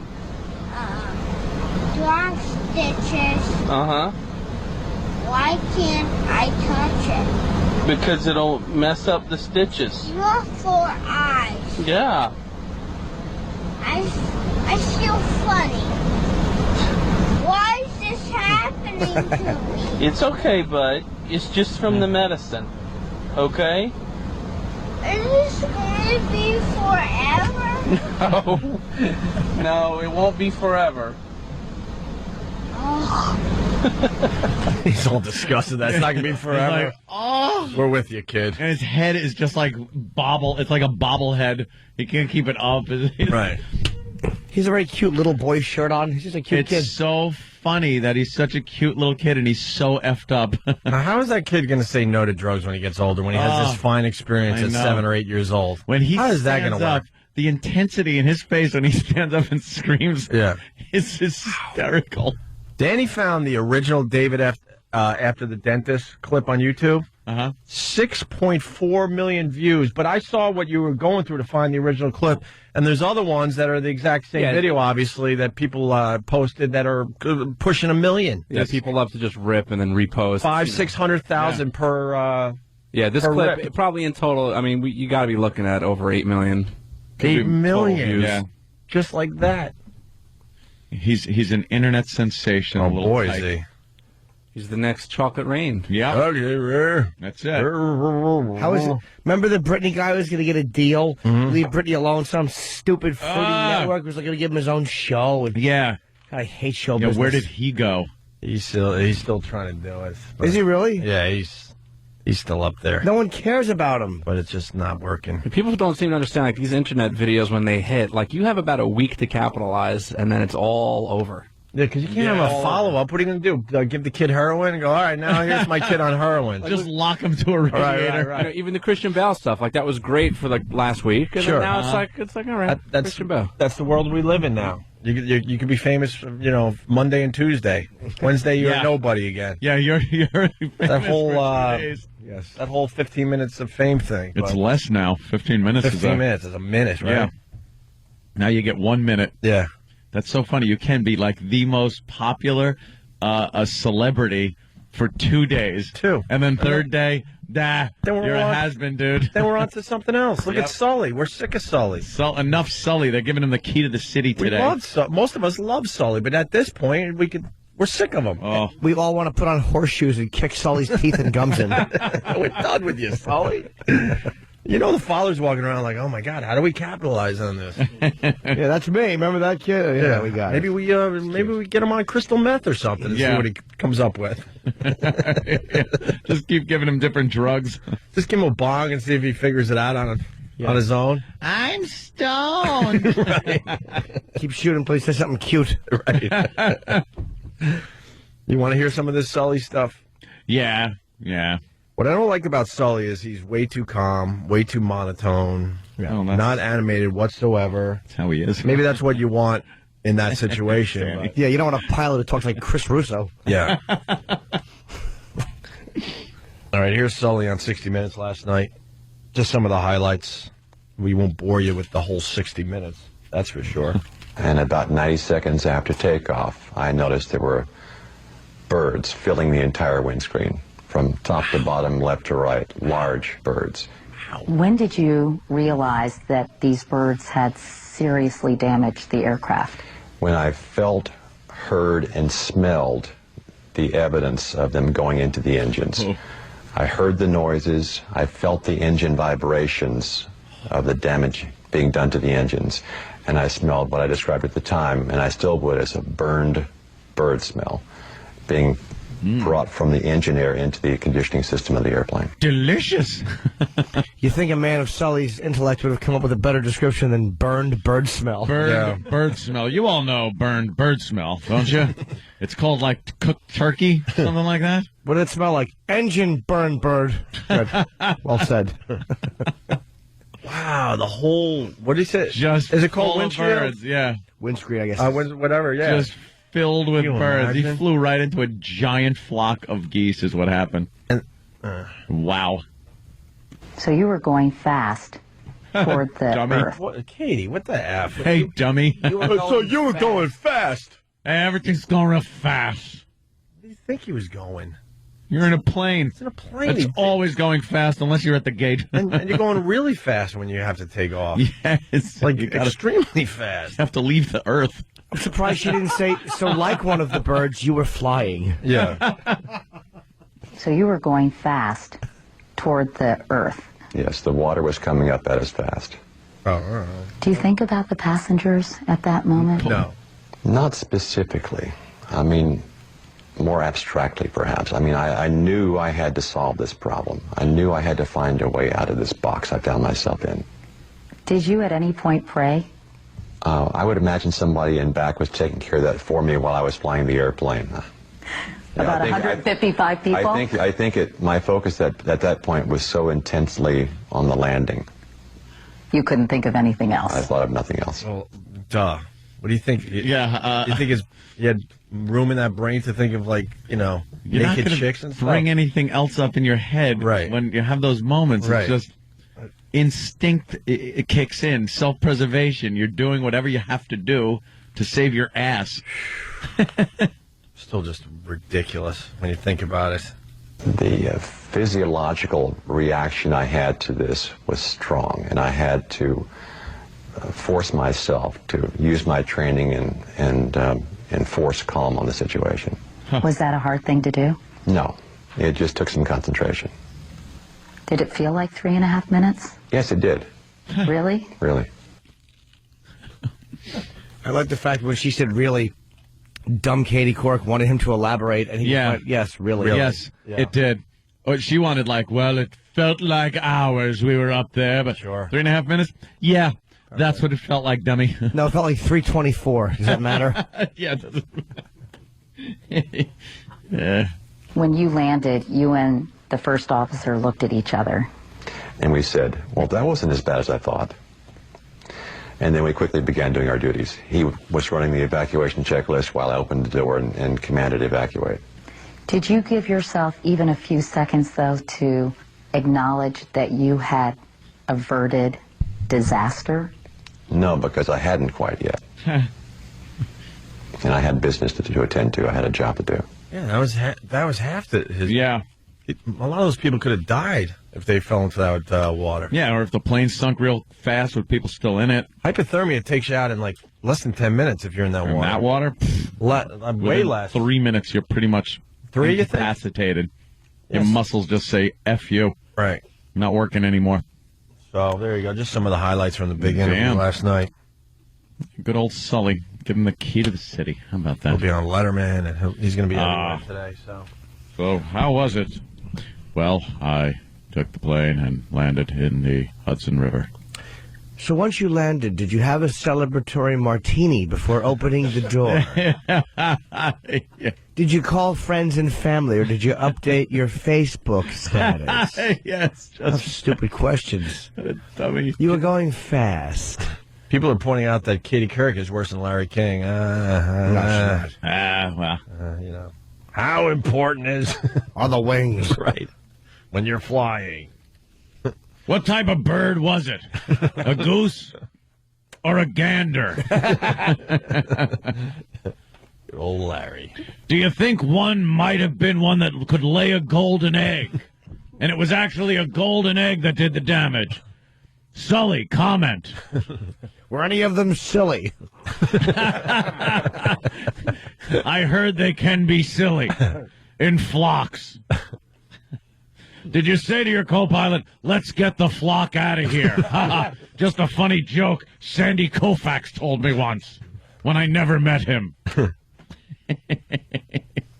What a douche. I do. At first, did you think it was a bottle of Grey Goose vodka that had been thrown through the engine? What a sap. Since you were going to land in the river anyway, why didn't you try to loop the loop? Really make it look impressive.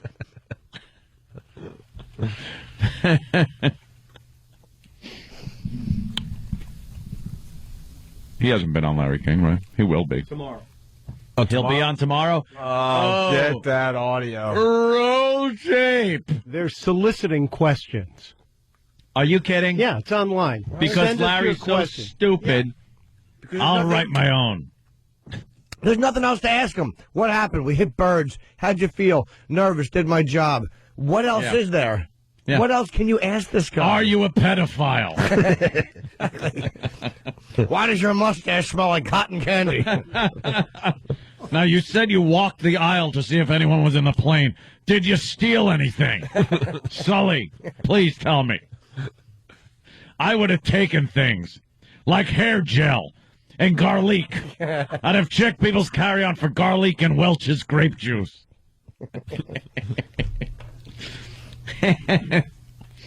Well, all right, there you go. I'll look forward to that. Yeah, the Larry King interview. We'll learn even more. 877-212-0A. Wow, the phones are lit, but he must be tired of talking about it by now. You think Sully's tired of talking about this? I think he is. Yeah. He doesn't seem like the type of guy that likes the spotlight. Capitalize on it. I'm Yeah. sure. Although he is capitalizing on it. Went to the Super Bowl. He's here in New York. He's doing the tour.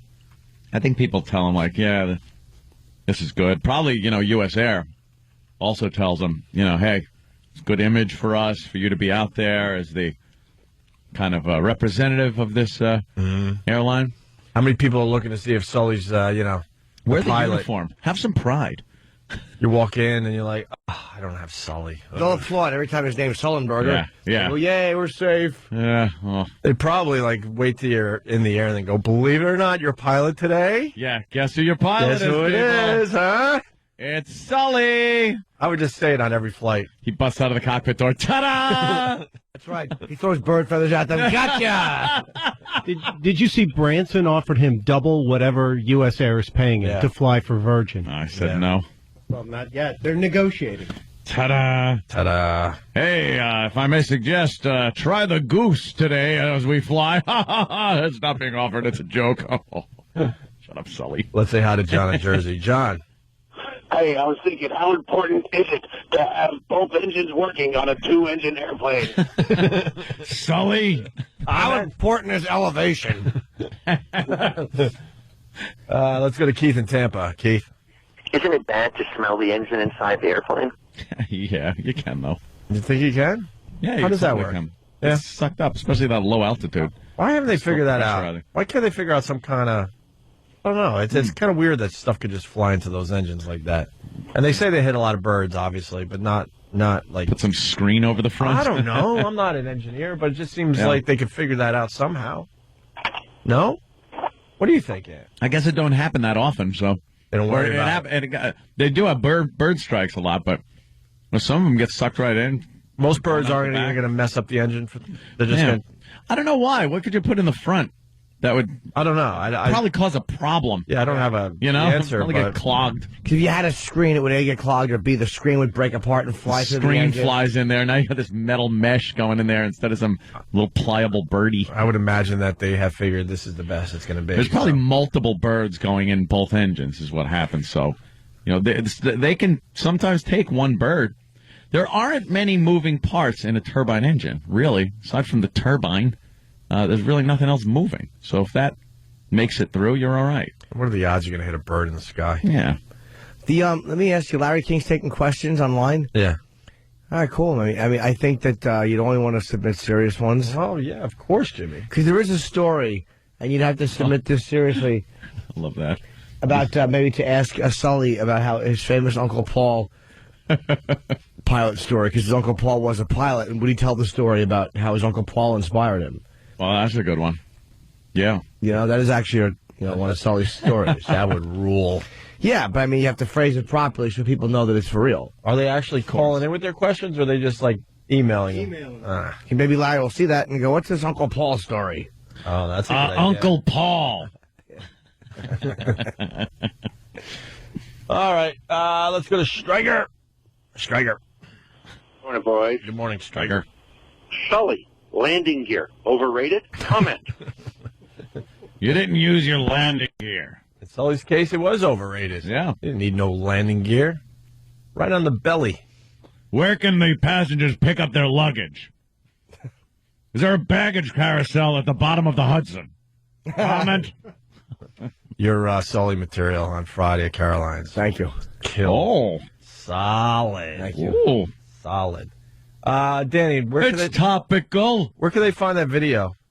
Danny's been playing videos during this whole Sully break. Bird flies into jet engine on takeoff. Is that a good one or no? I'm just watching it now. Yeah. Oh no, the other one. Yeah, the other ones are pretty good. There's like tests. It's like jet engine tests. Wow. And if you just go to YouTube, type in bird jet engine. Bird jet. You'll get 3 or 4 good ones. Yeah, definitely. Slow motion as the bird is just getting hacked to pieces by the slice by slice like a deli slicer. Rotor, yeah. Like, all right, we'll take a quick break. We'll continue. Opie and Anthony, stay there. Opie and Anthony. I want to say hi to everyone listening to us in Norfolk, Virginia. Some dopey writer took some shots at the radio show. What else is new? Trashing the show. Doesn't belong in Norfolk. Because they talked about a snowstorm in New York City and why should we care, blah, blah, blah, blah, blah. And the PD of the station was pretty awesome. Sticking up for us. Nice. We like that. Thank you. See, we're paying attention. They talk about Central Park. Yeah. We made it entertaining, though, dummy. Yeah, it's about being entertained. You want the weather locally? Pick up your iPhone and hit the weather app or whatever, the weather button, and it tells you the weather. Right. Stupid ass. We talk to the world at this point, so if we're talking about a snowstorm in New York City, trust me, we're smart enough at this point to try to make it interesting for the world. The world. We try anyway. Global. And we only pick the local stories here in New York that might matter in general. Sorry, we can't talk about ships and carriers coming in on a constant basis and having sex with your women.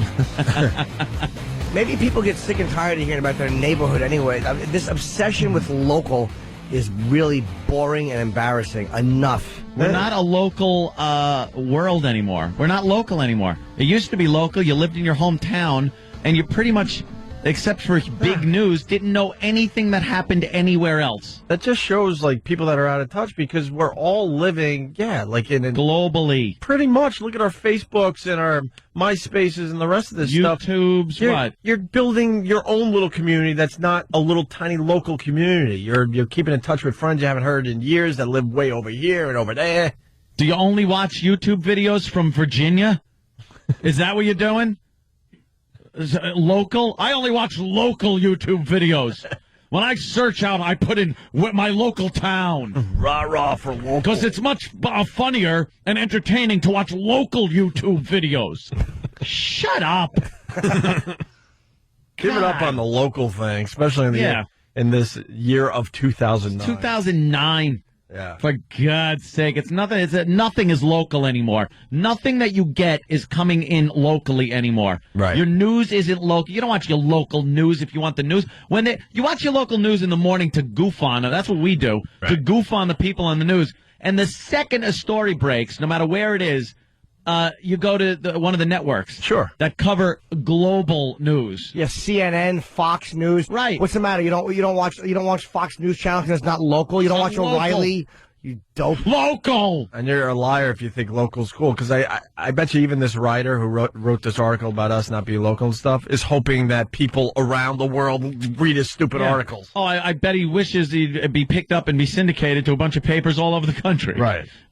I want to write locally. Instead of blogging and hope he could get a few people to read his blogs. Enough with you, your local. I hate that. I hate when these stupid corporate douches say that, too. Oh, we're looking for more local content. Cheap. That's what you want. You want to cheap out, is what they do. They hire some guy for nothing. Pennies on the dollar. Pennies on the dollar. And he gets in there and spins records or whatever he does, and you get what you pay for. They took us out of a lot of cities to go local, and because I'm an obsessive a-hole, I've been following their progress. Oh, yeah. Nothing has happened. Nothing. What they are, same or worse ratings in just about every single case. Yeah. And I told them that would happen. I'm like, what are you doing? We need local. Is he a newspaper writer? I guess. How great is it that how does it feel that your business is going into the toilet? Yeah. Your at least radio will be here. Newspapers won't be. They're going under, and it's great, and they should go under. Bye-bye. So there you go. So good morning or good afternoon. When are we on in Norfolk? Good morning, I think, right? Sort of. Late morning or something, yeah. Oh, we're not on live? No. Why? I guess they got somebody else. Local. They got a local guy. No. Hi, this is Bill. I'll be at the Sunoco. Good news. Pink Panther 2 debuts at number 4 with a mere $12 million. Still a hit, but it was because of DVDs and on demand and all that. But hopefully this will bury the whole Pink Panther series, and he won't make a third. Although I think he is going to make a third movie. Sure he will. Why wouldn't he? Well, why wouldn't you steal something 3 times and wreck it? Yeah. But I didn't have confidence in society in general. Society. And I thought this movie would have a huge opening weekend, and I'm so happy to read that it did not. Yeah. Even Taken, who's been out, the movie's been out 2 weeks now. Liam Neeson's film beat it. Yeah. And that chick flick, He's Just Not That Into You, was number 1. Then Taken was number 2. And then a movie called Coraline, I think, is it Coraline? Coraline, Brian. Tim Burton. What is that about? Animation. It's another one of those Nightmare Before Christmas looking things. Oh, I gotta check that out. You don't like Tim Burton's stuff? I just don't like animations. Yeah, I don't hate them, but it's not. Have you checked out Tim Burton's animations? No. Oh, good stuff, Jimmy. Huh? Yes. Is it? Well, the one where he does the Christmas and Halloween thing at the same time. That's terrific stuff. Check it out. You like this stuff? No. You're not a big Tim Burton fan? I'm not. I like some Tim Burton stuff. I thought, Edward Scissorhands was pretty good. Mm-hmm. Well, that's not animation. Well, no. He doesn't do a lot of animation. No, he doesn't do a lot of animation. I like Mars Attacks. Yeah? Yeah, that was good. That was weird. It was in Pahrump, Nevada. It's kind of a slam on Art Bell. Yeah? Yeah. Mm. Really? I think so, yeah. Ooh. And then you got Pink Panther in 4th, and then Mall Cop nipping at the heels of Pink Panther 2. Nipping at the Even though Mall Cop's been out there 3 weeks now, I think. That killed Pink Panther. What did Pink Panther make? Only 12. 12, huh? Yeah, but it's, you know what? It's going to be a hit, though. Is it? Yeah, because you got the DVD sales, then on demand, and then the international market. I'm telling you. You know how it drops off from here, though. I know. What'd the first one do? I don't know. Question. And why haven't we talked about James Whitmore yet, Anthony? Oh my God! You're the big fan. I know. I love the movie too, but you're an uber fan of this movie. I got. Although he did a lot more than just Shawshank. He certainly did. James Whitmore passed at 87. 87 years young, I like to say. Yeah. And, he died. Of course, it was none other than Brooks, our favorite librarian from Shawshank Prison, who yes, there it is. Who got out, he got paroled, and went to the halfway house and worked down at the Foodway. And just couldn't take it. Life had went and gotten itself in a big goddamn hurry. So he went into his little room in the halfway house, put on his nice little suit, packed his bag for some reason. For heaven. And scraped Brooks was here on the beam before throwing a rope over, putting a noose around his neck, and awkwardly kicking the table out with his shiny old man shoes. Good. Why would they make it so easy for you to kill yourself at the halfway house? They knowing put that a beam there that's perfect for knowing that the individuals that go to a halfway house might not be that stable, might not have their lives completely together. So why would you give them that option? I wake up scared sometimes. That was so depressing. He didn't know where he was. He's just some poor old sot. Yeah. On the bus. I'll go to feed Jake in the park, but he never comes. Who's Jake? Jake was his pet bird, his little pet crow or raven or whatever it was. And he set him free when he was... he stayed with him in the prison, and then when he got paroled, he set him free. And, he had no friends after that. And the bird ignored him? Never came back? Never came back. Yeah, why would it? Stupid old old guy. The best scene is him on the bus. Even on the bus, he's scared out of his pants. He's holding on to the seat in front of him. His shoulders are all hunched, and his eyes are all big, and he's just scared of the bus. It's a little stressed out. He didn't want to leave Shawshank. He'd been there since, 05, I think. How long had he been in jail? Oh, forever. Since 05, I think. Hey, Stunt Brain, Tim Burton has nothing to do with that movie. It's coming in like crazy. Really? Yeah. Oh. Was he a producer or something? Did he have his name on it just enough to get people thinking it's a Tim Burton movie? It fooled me because I kind of thought so. It has that look because now that we've talked about it, I have seen the caricatures. Once again, your monumental foolishness has embarrassed this radio program. Brooks sucked as the librarian, too. He was the worst librarian. He was there since 05 or something, and for years it was just saying 05. He just piled the stupid cart full of books and magazines and wheeled it around the prison block, just saying, "Hey, you want a book? Yeah, contraband." Did he wear a costume? Red's contraband. Did he wear a costume? No costume. He wore your Shawshank uniform. Shawshank. And then it took what's his face there. Andy Dufresne. Andy Dufresne. No time at all. Yeah, Andy to was in whip jail that for place in shape. Like 4 or 5 years or something. He's getting a library. He's getting money for a library, a GED program for some of the. Yeah, put it use the Dewey Decimal System. Brooks threw some National Geographics on a shelf. Here's your National Geographics. Some books over here. Here's condensed books. Louis L'Amour. He was the worst librarian, and he'd been there forever. Lazy old douche. He should have hung himself, this James Whitmore. And that would have been good. At the end of his life, why not? Why not? Why not? But James Whitmore was here. Yeah. That's sad.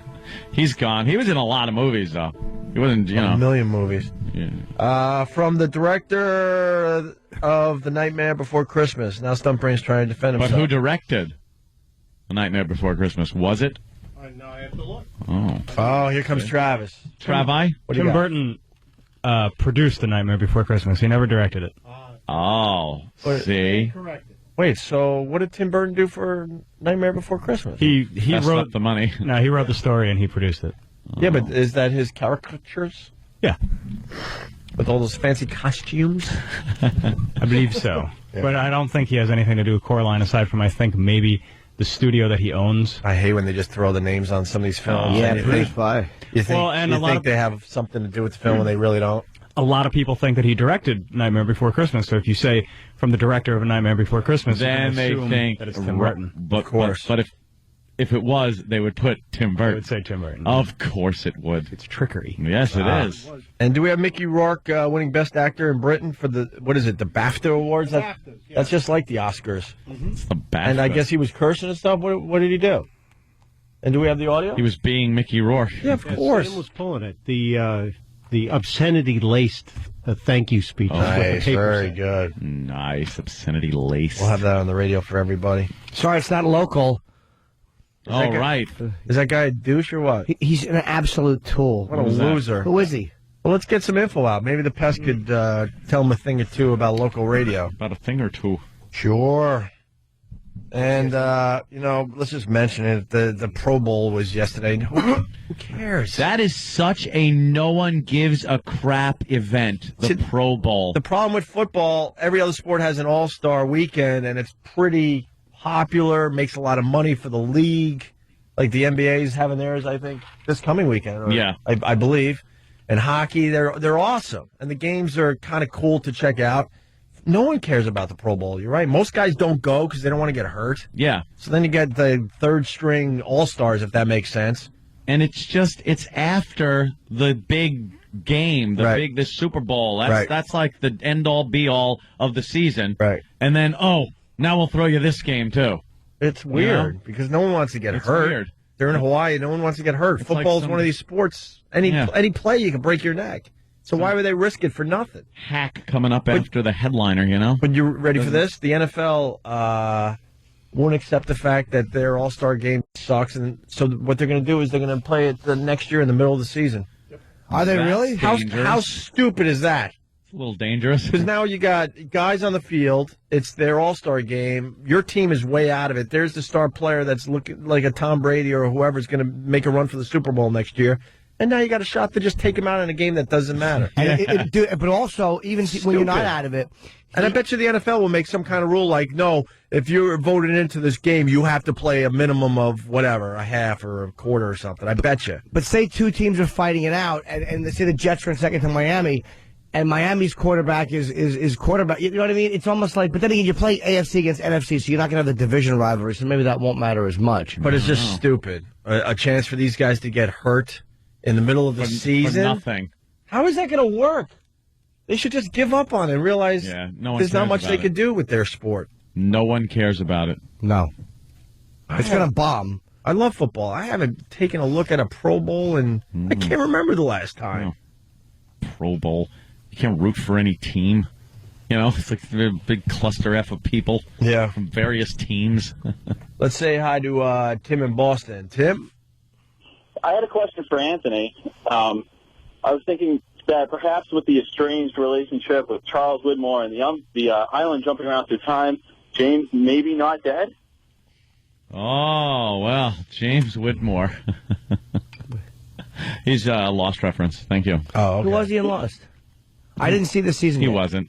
Oh. Charles Whitmore is another guy looking for the island. He has a relationship with Ben that we don't really know about. Right. All right. See, he just, oh, my God, that's he right. just briefed you. Okay. Phones are lit, which means we said something wrong. Jack in South Carolina. Jack? Hey, fellas, just want to let you know the Pro Bowl next year is going to be in Miami, and it will be played the week before the Super Bowl. It'll be during the off week. What? Yeah. But the guys that are in the Super Bowl would most likely be the guys that would be invited to the Pro Bowl. And they they won't play anyways. But at least it's better than having it during the middle of the season. That's just stupid. So it'll be all these. Here's what that is. It'll be a way to get people whose teams are not in the Super Bowl interested in the Pro Bowl because they'll get to see their players. But a lot of them will be depressed because their players are their team's out of it. Right. And there's no way if you're in the Super Bowl that you're going to let your guys play in the Pro Bowl unless the NFL insists on it somehow. They can't. It's just a fix, just to keep people watching. Because no one's going to watch it if it's after the Super Bowl, but you might watch it if it's before the Super Bowl. I think the NFL is frustrated because they see Major League Baseball always has an amazing All-Star game. It's a lot of fun to see those guys. The NBA with the slam dunk competition and their All-Star weekend, and hockey has the skills competition now. It's exciting. Football it just sits there. And they probably think they're going to be able to charge a lot of money for commercials because it's a lead up to a Super Bowl. They're going to probably do a halftime show. They want to make 2 Super Bowls. It's a revenue stream for the NFL. That's all they're thinking. Good luck. Thanks, Jack, for that info, man. They're trying to fill their pocketbooks. They got us by the purse strings. They sure do. They sure do. Let's go to the FU line, and we'll continue. Opie and Anthony. Phones are lit. If you want in, 877-212-ONA. Thanks for calling the Opie and Anthony FU line. Here's the latest batch of FUs. You have 8 new voice messages. First voice message. Hey, this is a big fuck you to all the Arizona Cardinal fans. Thank you for allowing the Pittsburgh Steelers to win their 6th Super Bowl. Fuck you!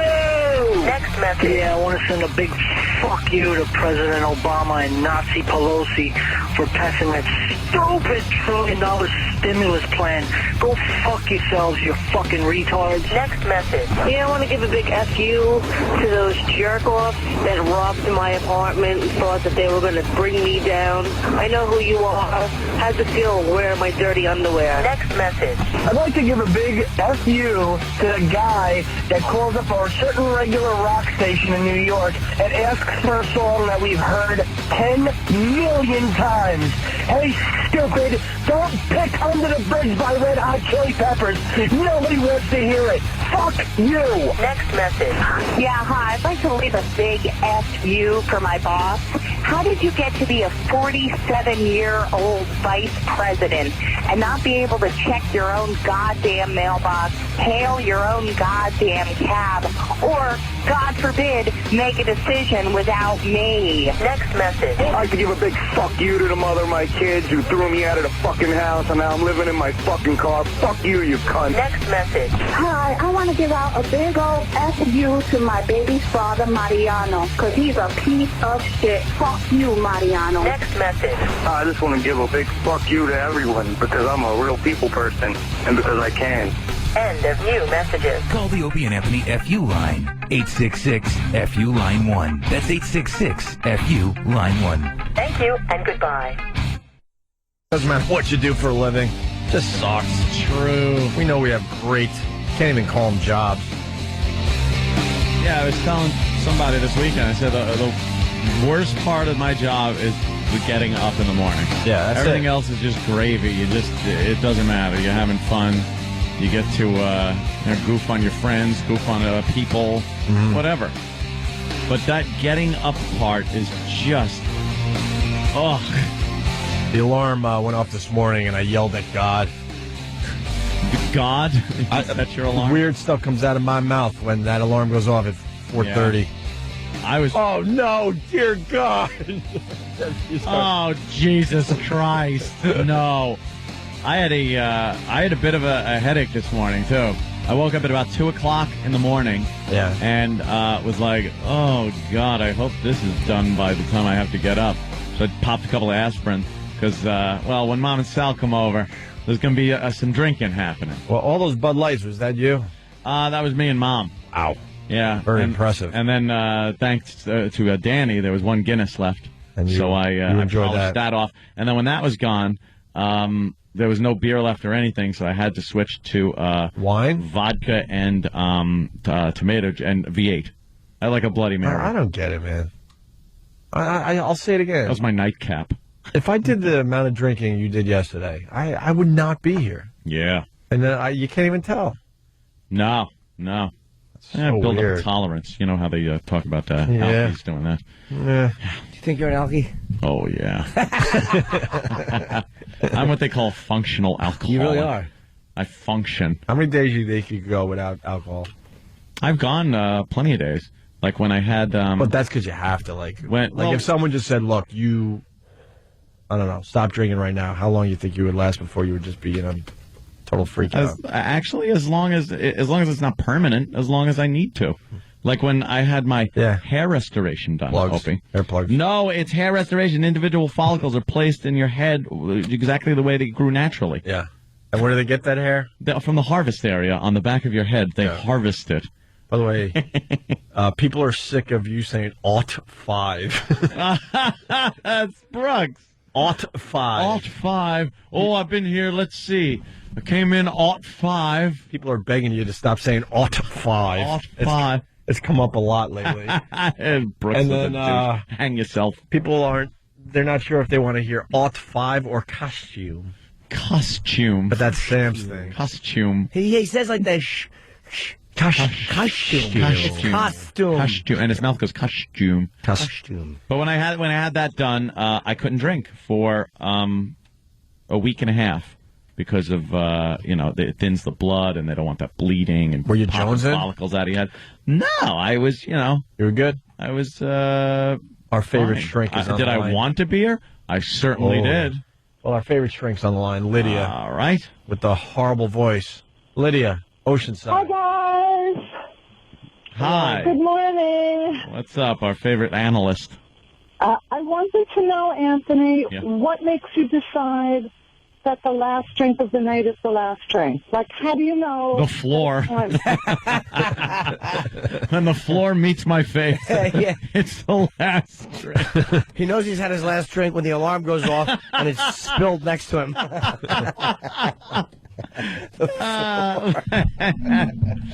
Last night I was in bed and asleep relatively early. Mom and Sal left, and I shut everything down and just went up to bed. So I think I was asleep and done with my drinking by, 8:30, 9 o'clock, somewhere around there. Oh, that's pretty early. But, what time did you start? I started when everyone starts on a Sunday, noon. For real? No, I think I woke up. Let me think. No, it probably was about noon. Yeah, I had my first beer, cracked open my first Bud Light about noon. And what I'm hearing is that, like, being out of beer wasn't enough to stop. Then you had a Bloody Mary. I wasn't done drinking. I was out of beer, but I wasn't finished with my drinking. So I made myself a drink. When I don't want to drink anymore, or I'm vomiting. Yes, when he's pulling a Bon Scott in the back of his Escalade.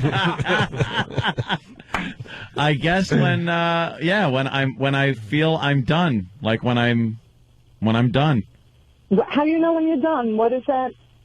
Can I just ask you what are you getting at? What do you want to say? Just trying to diagnose you. I know. After a 2-minute phone call. I love that picture. But Lydia, you don't think we're on to you? No, go ahead, Lydia. What if I said I drink until I feel like going to sleep?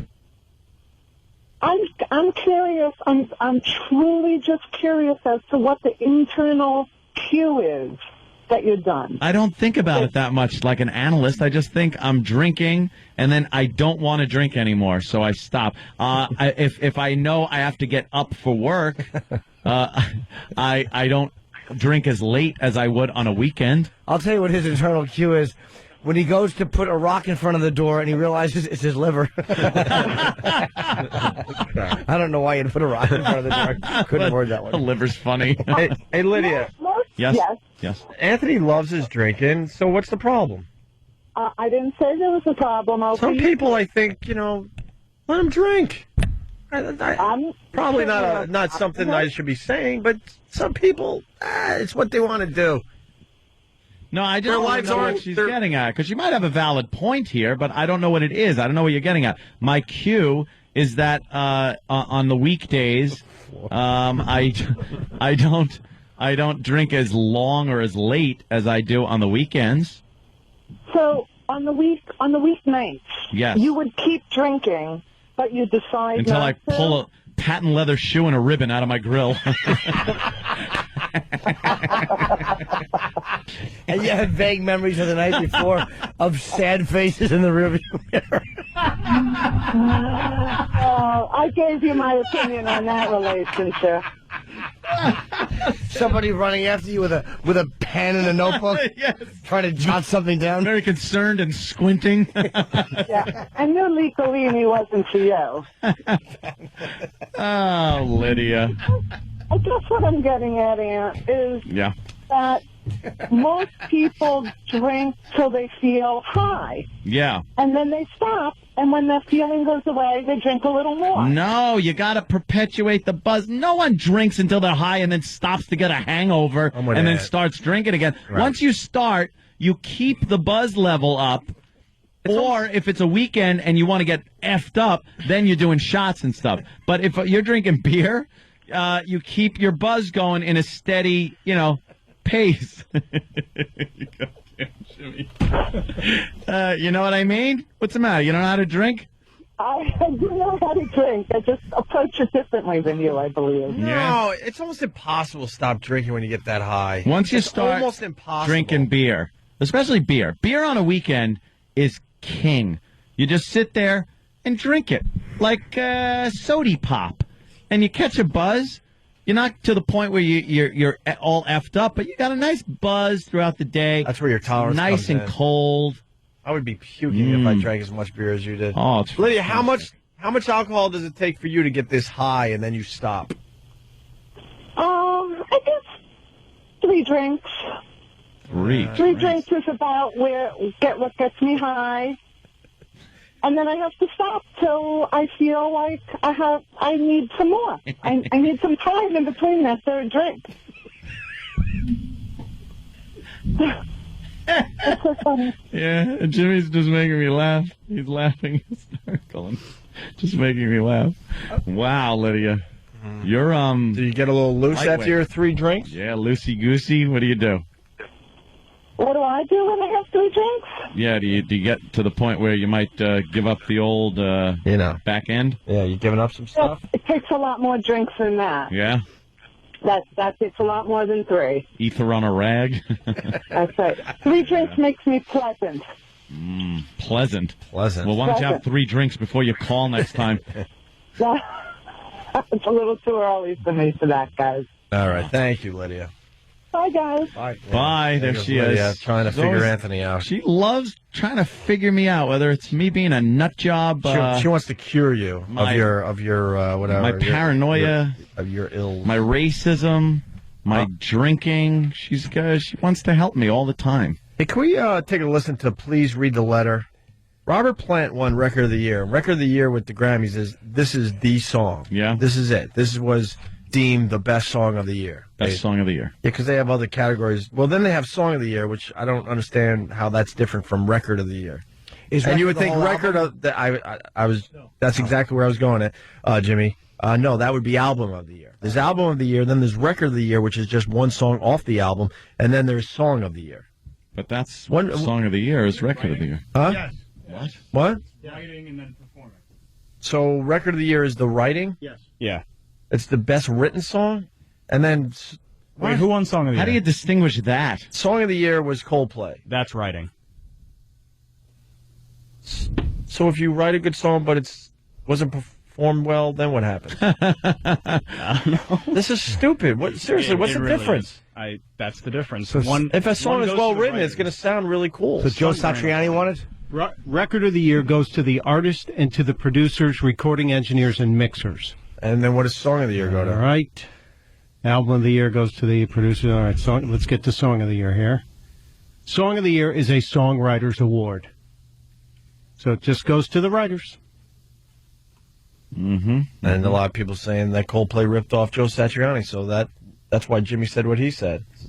Supposedly Joe Satriani was going to the Grammys to serve Coldplay some papers. Oh, really? Coldplay's avoiding the Joe Satriani thing. Right? Yeah, his lawyers say that they keep avoiding him. Right. But he couldn't get in? I don't know. I don't have an update. So, Record of the Year, Please Read the Letter. Robert Plant and Alison Krauss. We've talked about these two. Robert Plant, of course. Is it Krauss or Crowley? I think it's Krauss. Krauss, Alison Krauss. And they've been at it for a while now. They're just a huge hit together. Can I hear this Record of the Year, Please Read the Letter? Or a piece.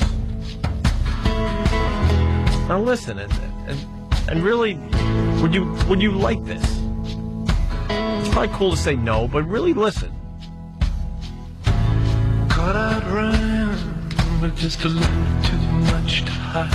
Who's singing? That's Robert. No, it's not. Baby, everything's going to What happened? Please read the letter. I nailed it to your door. It's crazy how it all turned out. We needed so much more.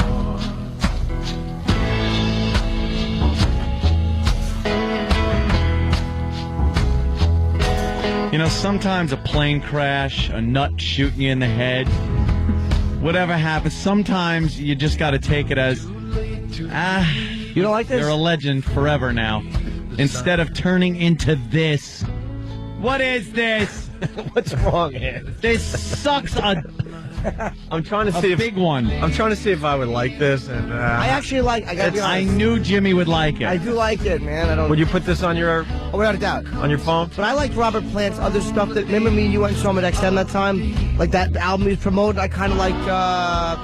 It was cool. Yeah. But it was different than this. This is really like mellow. I like this. We should know that you didn't steal it like Zeppelin.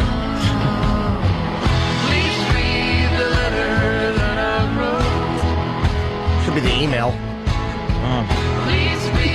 The Twitter notification that I sent. Please read my blog. My short little blog.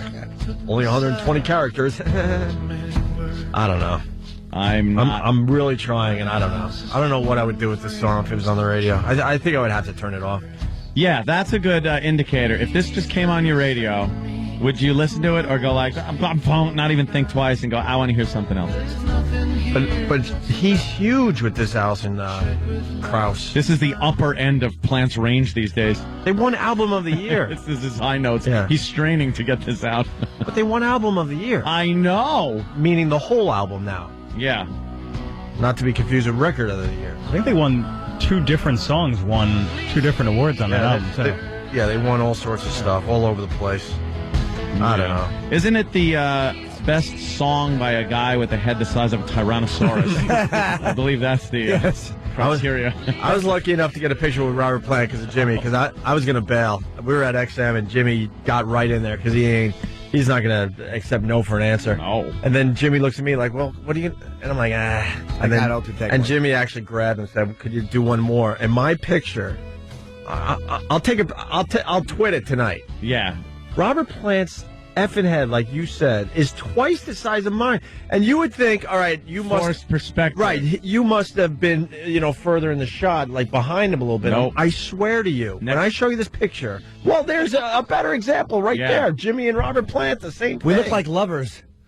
That looks like one of the... Put that up on O&A Radio. Of Jupiter. Okay, there's mine, too. Look at how big his head is. That is a giant Robert Plant head. The award should be Best Crooning from an Easter Island statue. Look at it.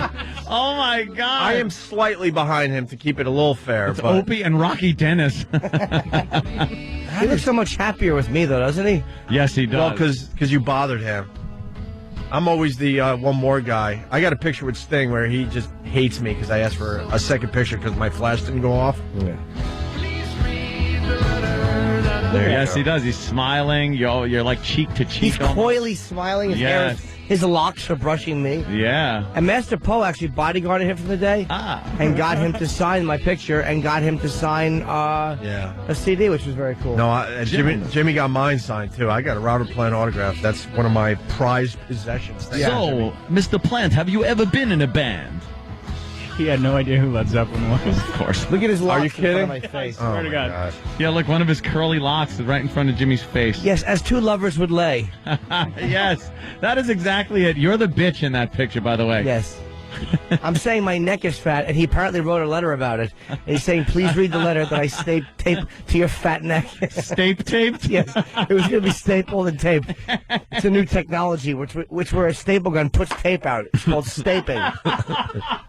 That's what I should do to my mouth. My mistake. Tape it. Jimmy, you're the worst, though, because you don't even like Zeppelin. But, man, I like Zeppelin. You look like you love him in this picture. He was great that day. He was fun to watch. And I do like Zeppelin. Doesn't matter if Jimmy likes or dislikes a celebrity. When he takes a picture with it, he's thrilled. Like a little kid. Growing up, Zeppelin was pretty much the first rock band I got into. And you fast forward a few decades, and all of a sudden, like, Jimmy and I saw him rehearsing. It was us and 10 other people in a room. Not even 10. There was one point where it was Robert Plant and his band. And us? And me and you. And that was it. Awkward. It was and he's still doing the Zeppelin, like, hip stuff, and we're like, what are you doing? It's just us dudes, man. Didn't you see, like, a huge hog? Yes. Yeah. Oh, yeah. He's still doing the huge hog thing. Yeah. I think he's packing. I think he's putting something in his pants, but... Yeah, but it was just us and his band. I was like, this is the weirdest moment ever, man. Yeah, this was Robert. He was probably singing from where Travis is to where I am, about 10 feet away is where he was singing. And we were just kind of sitting there watching him warm up with his band. It was really cool. I don't know why we were allowed in there. Why were we allowed in there? We were just employees. No one else was allowed. We just went in to watch some of the rehearsal. I think we just walked in and sat down. And he said, all right, what the hell? Yeah, we looked like we belonged there. We could have been engineer. He didn't know we were. We did? Really? Yeah. All right, we're out of here. I want to say hi to this guy here, Neat Eagle, on Pal Talk. Where do you get your diabetes medication? Oh, wow. Yeah. Very good. That's the visual of the day. That's the visual of the day. We do radio, but that's like a good visual right Wilford there. Wilford Brimley. Sure does. I got the diabetes. Liberty Medical Supplies for your diabetes. Right. We out? Yeah, I guess we out today. Erky Durky. See you over the other side. That's right.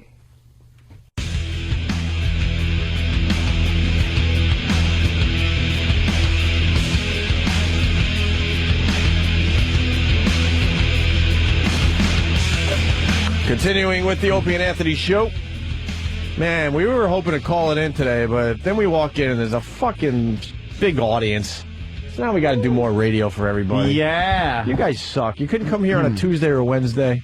Mondays we like to coast like everybody else. Yeah, usually we fuck off a little at work. The word got out that this is going away in another month and a half as far as the live audience, so the crowds are starting to get bigger. Yeah, usually on a Monday there's one douche out there. Today we got 15 douches.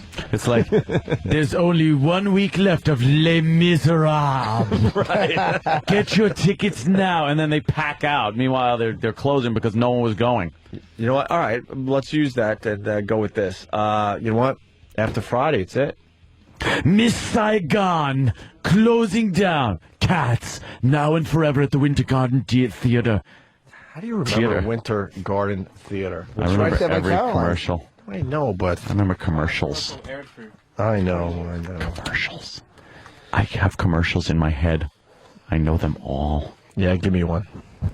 Give me one. Plop, plop, fizz, fizz. That's oh, the what a easy relief one. it is. I Plop, can even plop. come up with that one. Yeah? Yeah, give me an obscure one.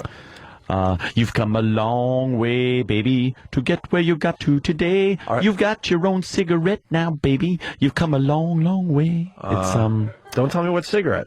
Well, what else would a bitch cigarette be? One that you never got to bum off a fucking person. Virginia Slims. Right. Is it really? Yeah. Virginia Slims. That's the only bitch cigarette I can think of. Yeah. Is there another bitch cigarette? It's like, you got to. Yeah. Well, they came up with a couple of bitch cigarettes after Vagina Slims. What was the one? Well, there's Travis just reminded me about Capri's. Capri's. Yeah. It was those cigarettes. It's like, hey, you got a cigarette? Yeah. And then this chick would like pull out her Vagina Slims, and you're like, I can't smoke this. And the only reason slim like a bitch. And the only reason you were smoking, especially back then, was to look cool. Yeah, so you didn't want look cool. You don't want the cigarette to look like whatever, fag you. If you bummed a cigarette and someone pulled out a fucking box of Marlboro Red, it was just the shit right there. Or that was the shit. Or the Camels without the filter. Non-filter. Boy, was that harsh. I used to. That was a harsh smoke. When I was living over my friend's house, his mom would smoke Pall Mall. Non-menthol, non-filtered. That's cancer in a box. That is like the HOV lane to cancer. Those cigarettes. Had to bum them though. Had to bum them. But what I would do is more cancer in those cigarettes. I took the nasty old filter from the butt that was in the ashtray from like one of my Marlboros, and I would like put it onto the Pall Mall because I could smoke it through a filter. But sometimes I had no cigarettes, no butts left, nothing. But sometimes the cigarette butt was like hard because it had been there so long. It was like, you just pull a butt out of the ashtray and try to straighten it out, and it just cracks. That's all the guck in your mouth, like just turning into cement. Hard too. That just kind of like hardened. But the Pall Mall was like the worst. Smoking those non-filtered, just. Someone is saying that Marlboro. Well, I'll let Tom say it. Tom, go ahead. Hey, guys, how's it going? Good, man. Marlboro actually was originally marketed as a chick cigarette. No. And that marketing failed. They throw a dude on a horse with a Marlboro, and off you go. Well, how was it marketed to bitches? Yeah. I don't remember. I don't know how the marketing worked. I just know that detail, that it was originally meant for women. I don't remember that. Yeah, we'll have to look that up. Well before my time. I always remember the Marlboro Man. Yeah, have Stuntbrain check that one out. Stuntbrain doesn't do this side of the show. Lungs were riddled with cancer when he died. The Marlboro Man. Right? Oh, yeah. Riddled with it? Oh, yeah. Riddled. Then he was against smoking the lung and all cancer. that? Yeah, and then he came out against cigarette smoking. Can we get our old cigarette commercials? I love those. I love Where those they say ones, doctor approved and doctors. all that crap. 9 out of 10 doctors smoke Marlboros. It's a smooth pull on a cool cigarette. Jimmy, what happened? You'll love it. What happened? What phone is bothering you today? Oh, no. It better not be that phone. I'm going to guess it's the BlackBerry. No. The iPhone. Sorry. It threw you offline again. I was on the computer and it threw me offline. Wait, you told me when you got a new phone that you would let me see your iPhone. Is today the day? Oh, shit. No, because I haven't transferred all the information. But then you can see it. No, but I'm thinking of getting an iPhone. Let me just see how it feels in my hand. No, I don't want you to see how it feels in your hand. Why? He might bust it. I ain't going to. That's the I bet you'll obvious thing. bust it. Give me this, fatty. Oh, fuck. We have by the way, we have Greg Gutfeld coming in 6 minutes. Oh, from Red Eye, which I was supposed to be on tonight, but thanks to President Obama, doing his press conference. Oh, he's doing What is Obama doing? his first press conference of his presidency. So he's going to, get in front of the press, and they're going to ask him softball fucking questions. Well, I think he's going to apologize to. He's going to demand that Poland apologize for bloodying the knife of those Pakistani militants with the head of one of their citizens. Fucking annoys me. Oh, foreign policy so far. Stinks. See what happens when they send Hillary over there. Oh, boy. To chat with some of those people. Oh, boy. Ahmadinejad seems to be an election coming up. That's why he's talking tough. Yeah, well... But they don't elect him? It's hysterical. What are you talking about? He's running against a real moderate Muslim. A guy that can actually be spoken to and stuff like that. And apparently, it's a write-in. You got to write in his ballot. Right. And I'm just thinking, that'll be the last thing you do with your hands, is write in for that motherfucker. Plus, we've all been in a cab. How do you remember how to write the name? Oh, please. Well, I guess over there it would be easy, huh? Well, you have to write those wacky symbols that they use for letters. Not like real, letters. They got lazy or something. What does that all mean? That's why we'll never get along. Who's going to try to learn their English culture? is so simple. Learn it. Yeah. Bunch of drivel symbols. Yeah. Oh, look, it's a half a circle with 2 teeth in it. What does that mean? You're assholes. That's what it means. Fucking nonsense. Just write the words. Let me give you this today, because we were talking about it. Hey, well.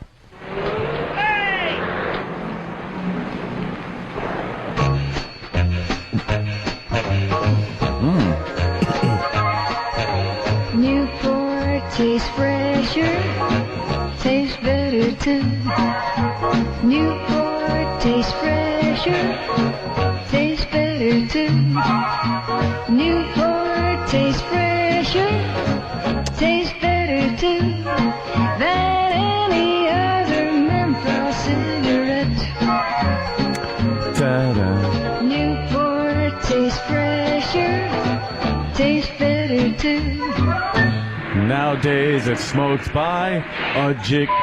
Alive!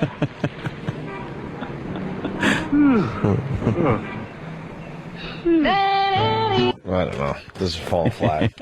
There's always such the chicks that sang those things. They should be on that Art of the Topless. They sound like the Art of the Topless girls. You know they were goers. Which one? Of course they smoked Doctors. cigarettes. Yeah, that's the one I was looking for. All right. Yeah, I took a chance there and failed miserably. This is the one where the doctors talk about smoking. This is the one we wanted. According to a recent nationwide survey, more doctors smoke Camels than any other cigarette. Fucking assholes. Yes. Fucking assholes. Than any other cigarette. More doctors. They knew what they were doing. Yeah. According to a recent nationwide survey, more doctors smoke Camels than any other cigarette. 3 leading independent research organizations asked this question of 113,597 doctors. Wow. What? How did they get that info, That's by the way? some number. You think the doctors just willingly offer that up, or was there some trickery involved? They walk into the ER, right, and over an open patient, look at what the doctor is smoking at the time, as his ashes are falling in the patient. To the patient, they look at the cigarette and go, "Hey, it's a Camel." Right. What cigarette do you smoke, doctor?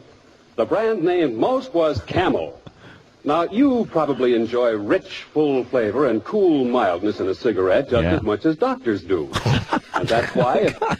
They were just fucking people over, man. We wonder why they fucking came down so hard on these scumbags. Oh, every penny they lose in those lawsuits makes me happy. Yeah, it really is just... They were completely fucking with us.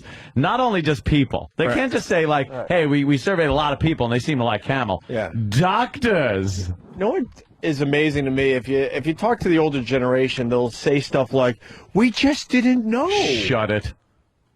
You think they just didn't know? No. Like there just wasn't info available yet? Because now, I mean, all the evidence is out there, obviously. Put it this way. Why would they choose doctors to survey if they didn't want you to think it was safe, knowing that it wasn't safe? Right. Like, why not fucking iron workers? Yeah, truck drivers. Hey, or truck drivers, iron workers. Construction workers, sure.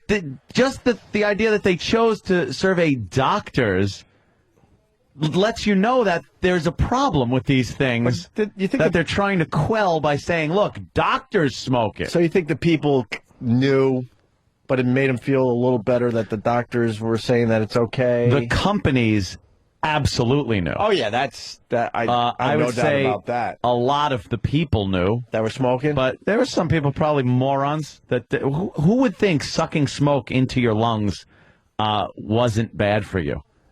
Yeah, it's easy to say that now. That's what I mean. Put yourself back then. Like, would you know? Yeah. You think you would know? I would know. You have to know. But wouldn't you just think your lungs could handle it? Yes, my lungs can handle it. No different than being stuck in a tunnel in your automobile. Back then. Well, you'll breathe in the same amount of smoke just walking the streets of your fair city. Cigarettes are completely safe.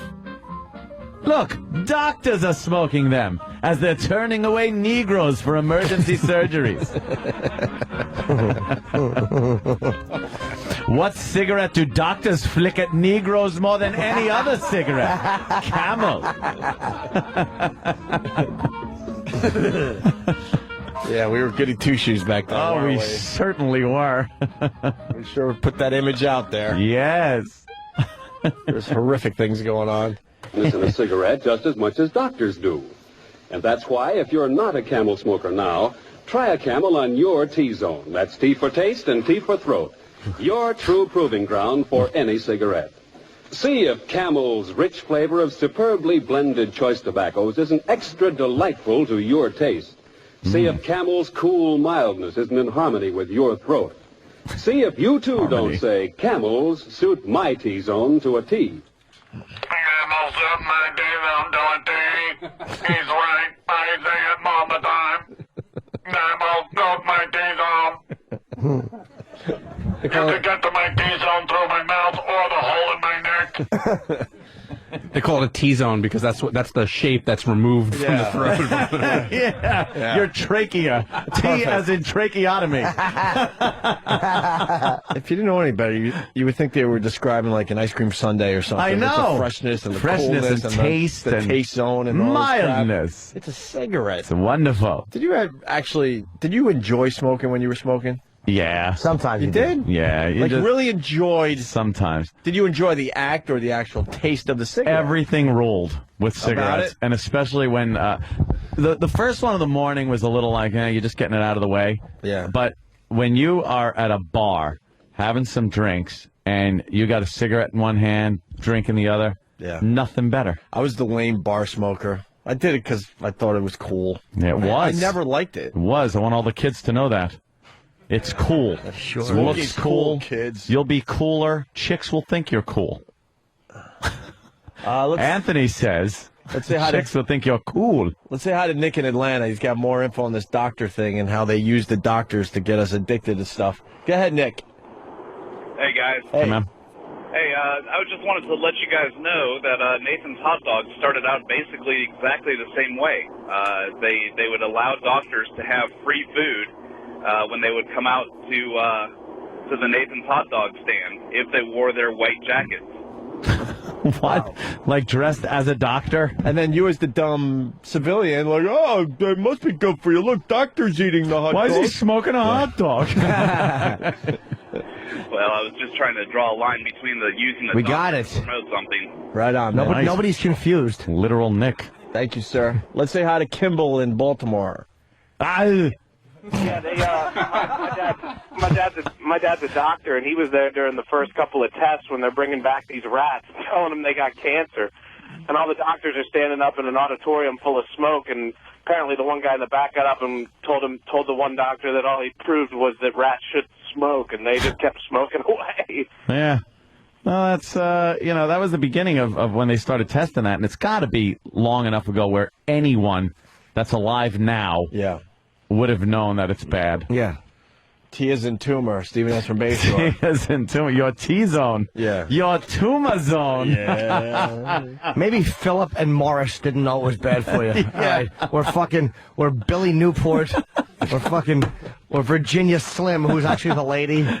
Or fucking Teddy Camel. They knew that's what. Of course, Paul Mall. Mr. Mall, is smoking bad for you? No.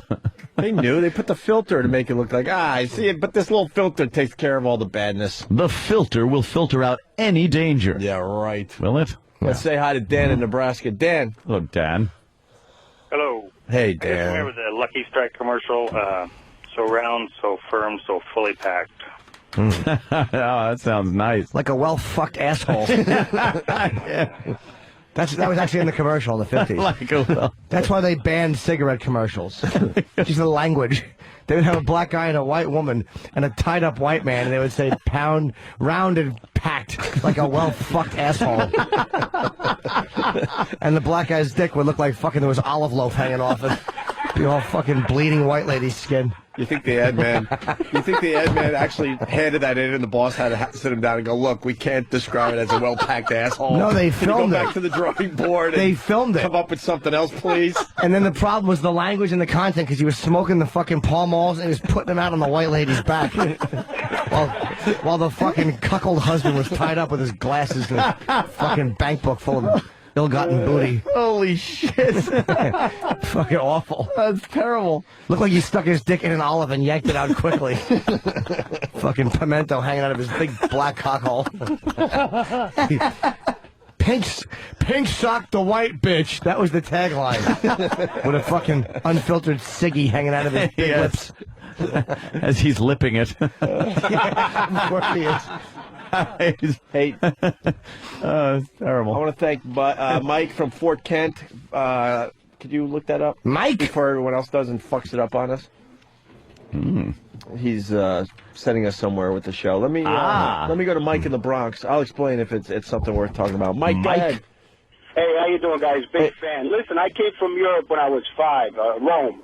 And in Italy and small towns in Europe, doctors are looked at differently than here in this country. They're looked at as royalty. People tip their hats to doctors.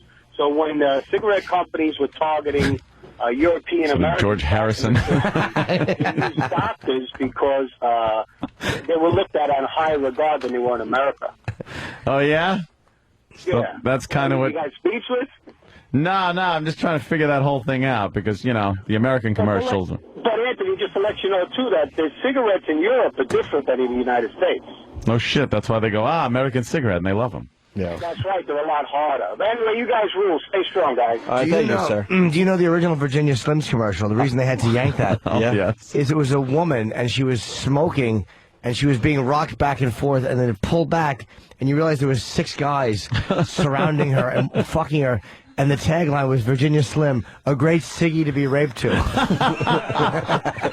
How many airings did that get? 1. There was a lot of complaints. I wouldn't doubt it.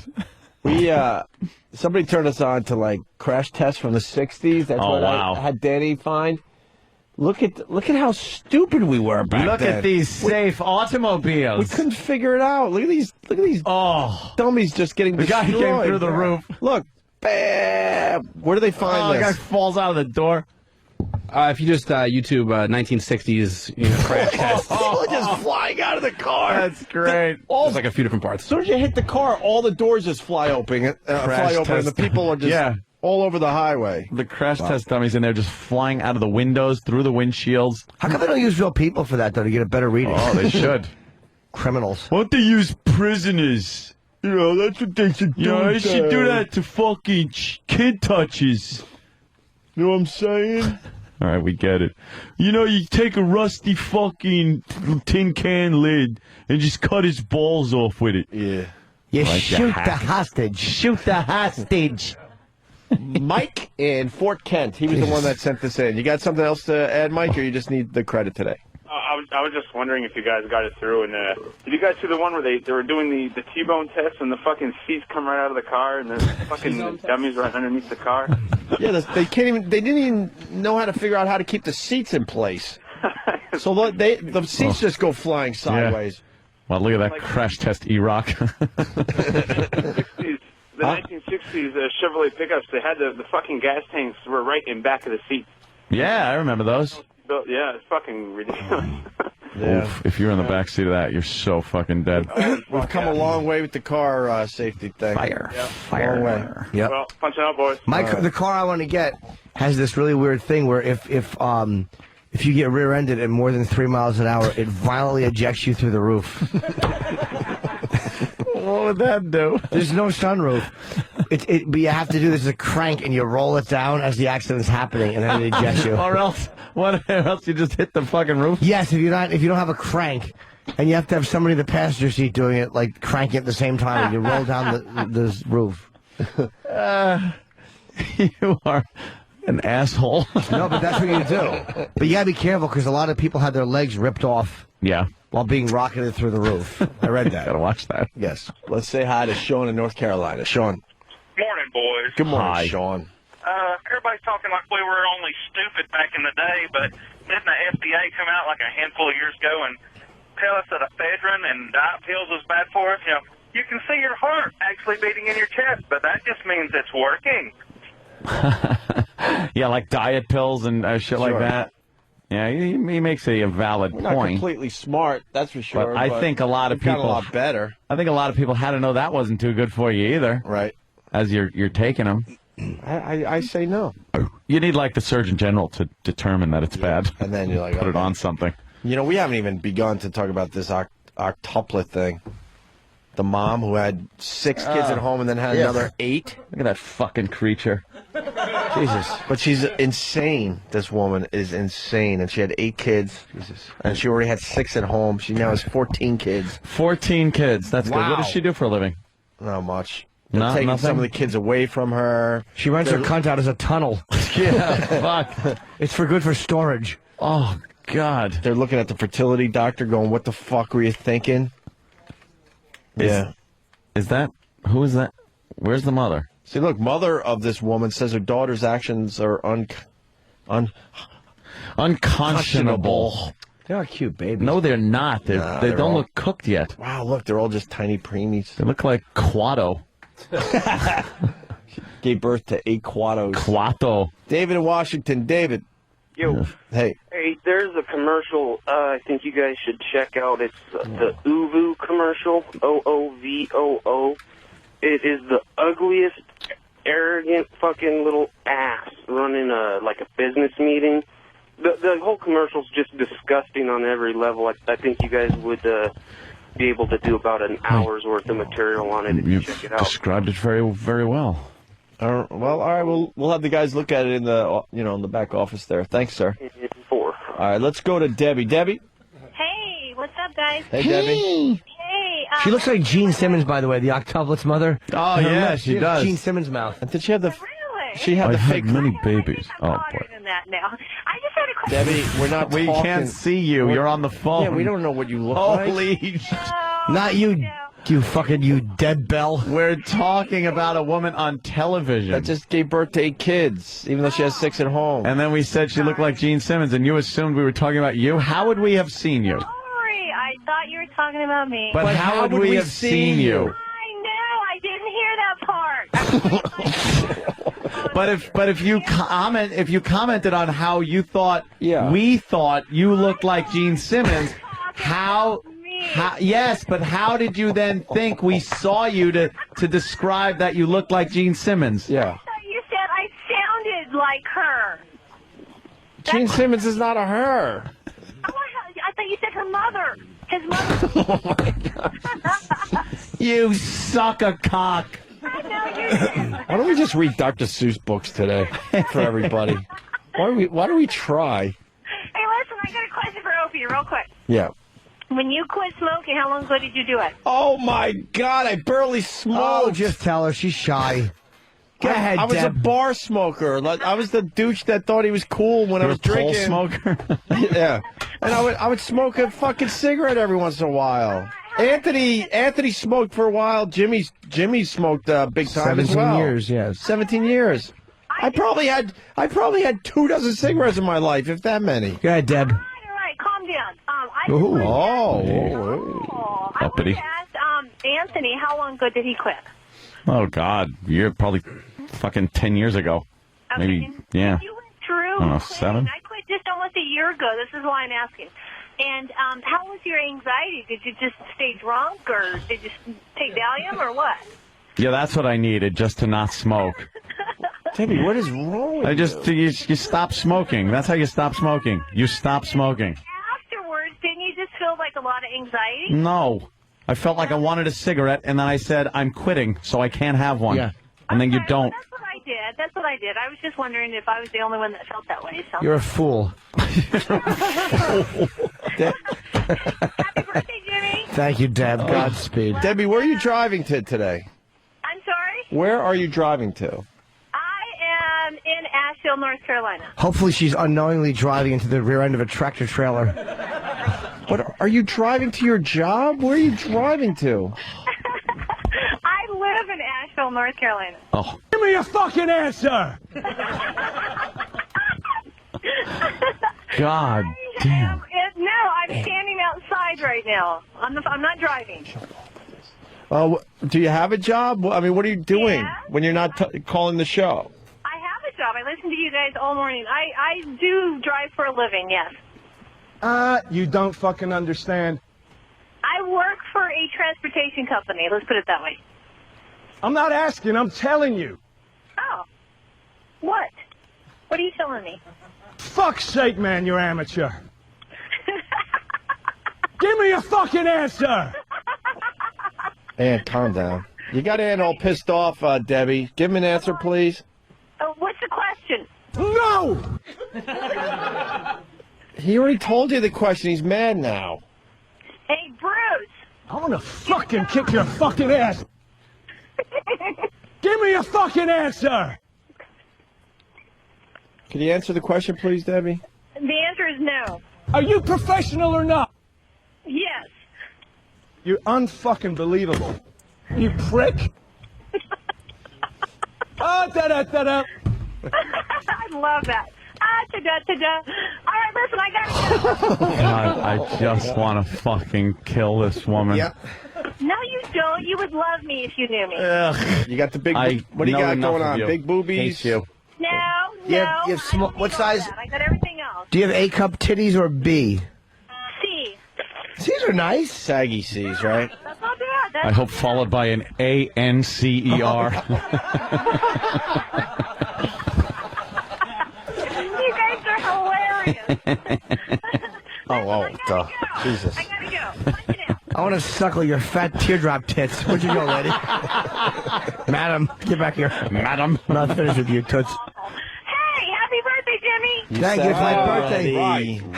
How about you wrap those fucking giant udders around my dick and you talk while I come all over your eyeballs. And I'll fuck your ears with my middle finger. Was she annoying? She's the worst. God, you just get a couple of callers every so often that just really get to you. I kind of like her. Yeah, of course you did. Why not? She was a fucking dummy prick. Oh, hate her. All right, why don't we take a break and we'll continue. Obama has a nice plane. Obama? Air Force One is the Doesn't shit. he have the same plane? Yeah. Yep. He actually has Snoop Dogg flying it now in Godfrey. Ugh, oh, God. What the hell is that movie Soul called? Plane. Soul Plane. You think it's like Soul Plane? Yeah, it sure is. Yeah. Why would Stephen S. Rebascio write, "Holy fuck, I hope this woman drowns to death in diarrhea"? I mean, she wasn't that People bad. hated her. Dude, they hated To her. the point where you hope she drowns in diarrhea? Yes. Yes. They hated her. And how would you get that, Jimmy, how would you get that done? How do you drown in diarrhea? You eat a lot of Mexican food, then do a headstand. Yeah? Believe me, Like Tub Girl. I've lost a couple of friends that way. It's a lot easier than you think. One giant dollop of liquid shit goes into your nose and you breathe it into your lungs. It's worse than the cinnamon challenge. All right, we got another question. I guess it's question day on the show. Francis in Iowa.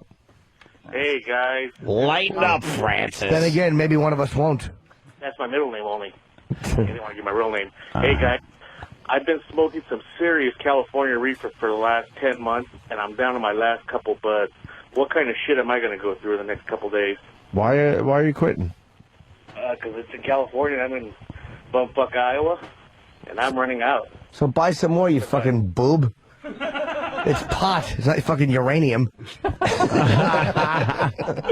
Jesus. Yes, he's smoking moon dust. Right. Fucking schmuck. Moon dust. You're in Iowa. Fucking plant a tree in the yard. Nobody will notice it. Wow, there's a massive fire in a building in Beijing. Oh, wow. Hotel fire, 40-story building. It's under construction. Oh, that thing is done. So there's no one in there, which is good. But Wow, look at that video. I hope it fucking falls down just to shut some of these conspiracy assholes up that go, that building burned and it didn't fall down.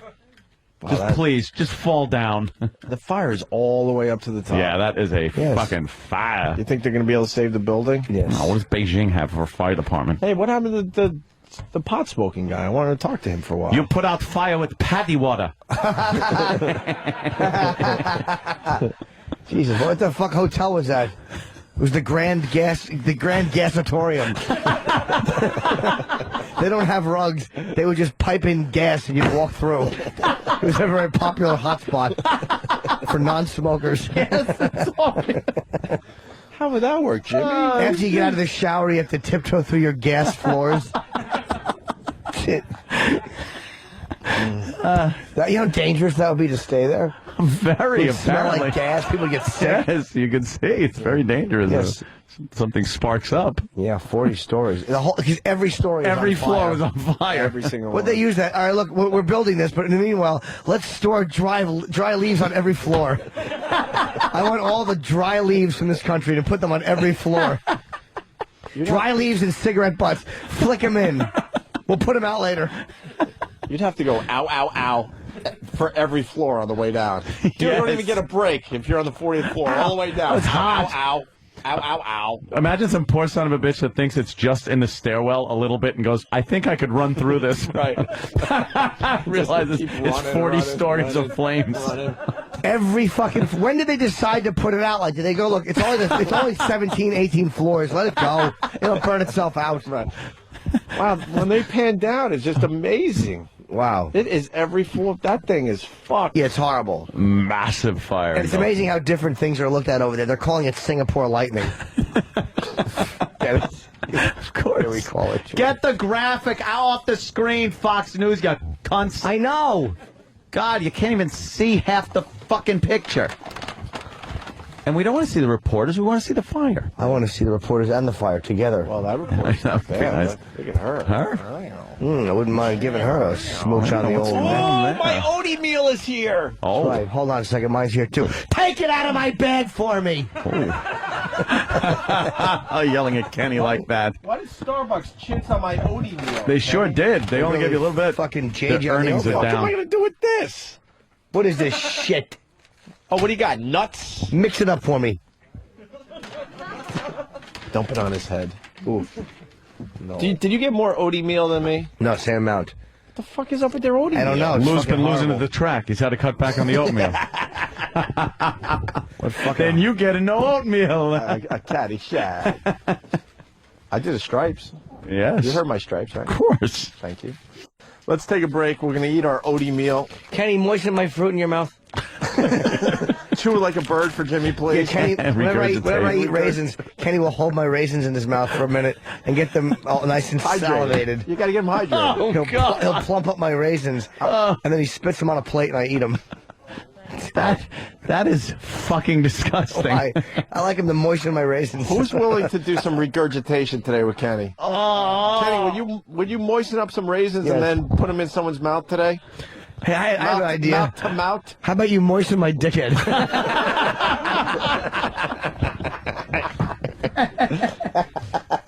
Oh, this stupid Alaskan volcano. They're saying now it's going to erupt within days. They've been saying that for days. I know. They've been saying that for days. Exactly.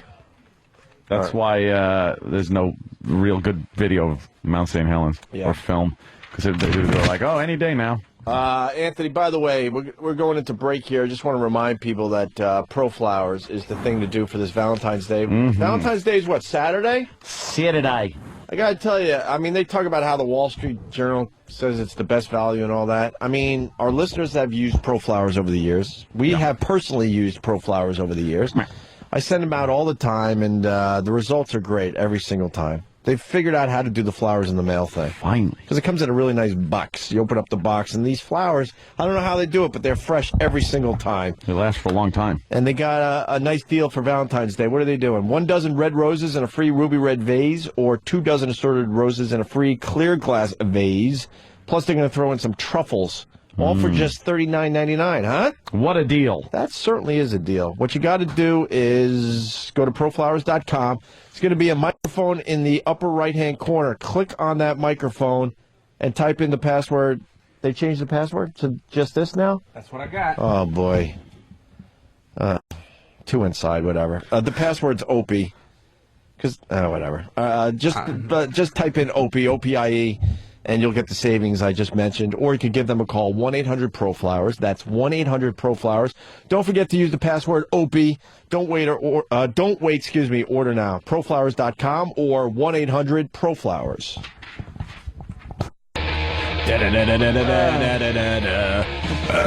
The conversations that take place. We have very good news for the live audience today. What? We're queer. You picked the right day to come here. We got a Dilbert update. Dilbert? Yes. Now, Sam is here. Sam just loves Dilbert. Apparently, when we last left Dilbert, he had been fired from his job that he had been at for forever. He got fired, and we were reading some other comics, and we thought for a second that maybe Dogbert, his pet, was putting him through, like, mock interviews to train him. Yeah. But I did a little back research. Yeah. And what had happened was, as you'll see illustrated in the top strip that I handed out to everyone. Oh, thank you.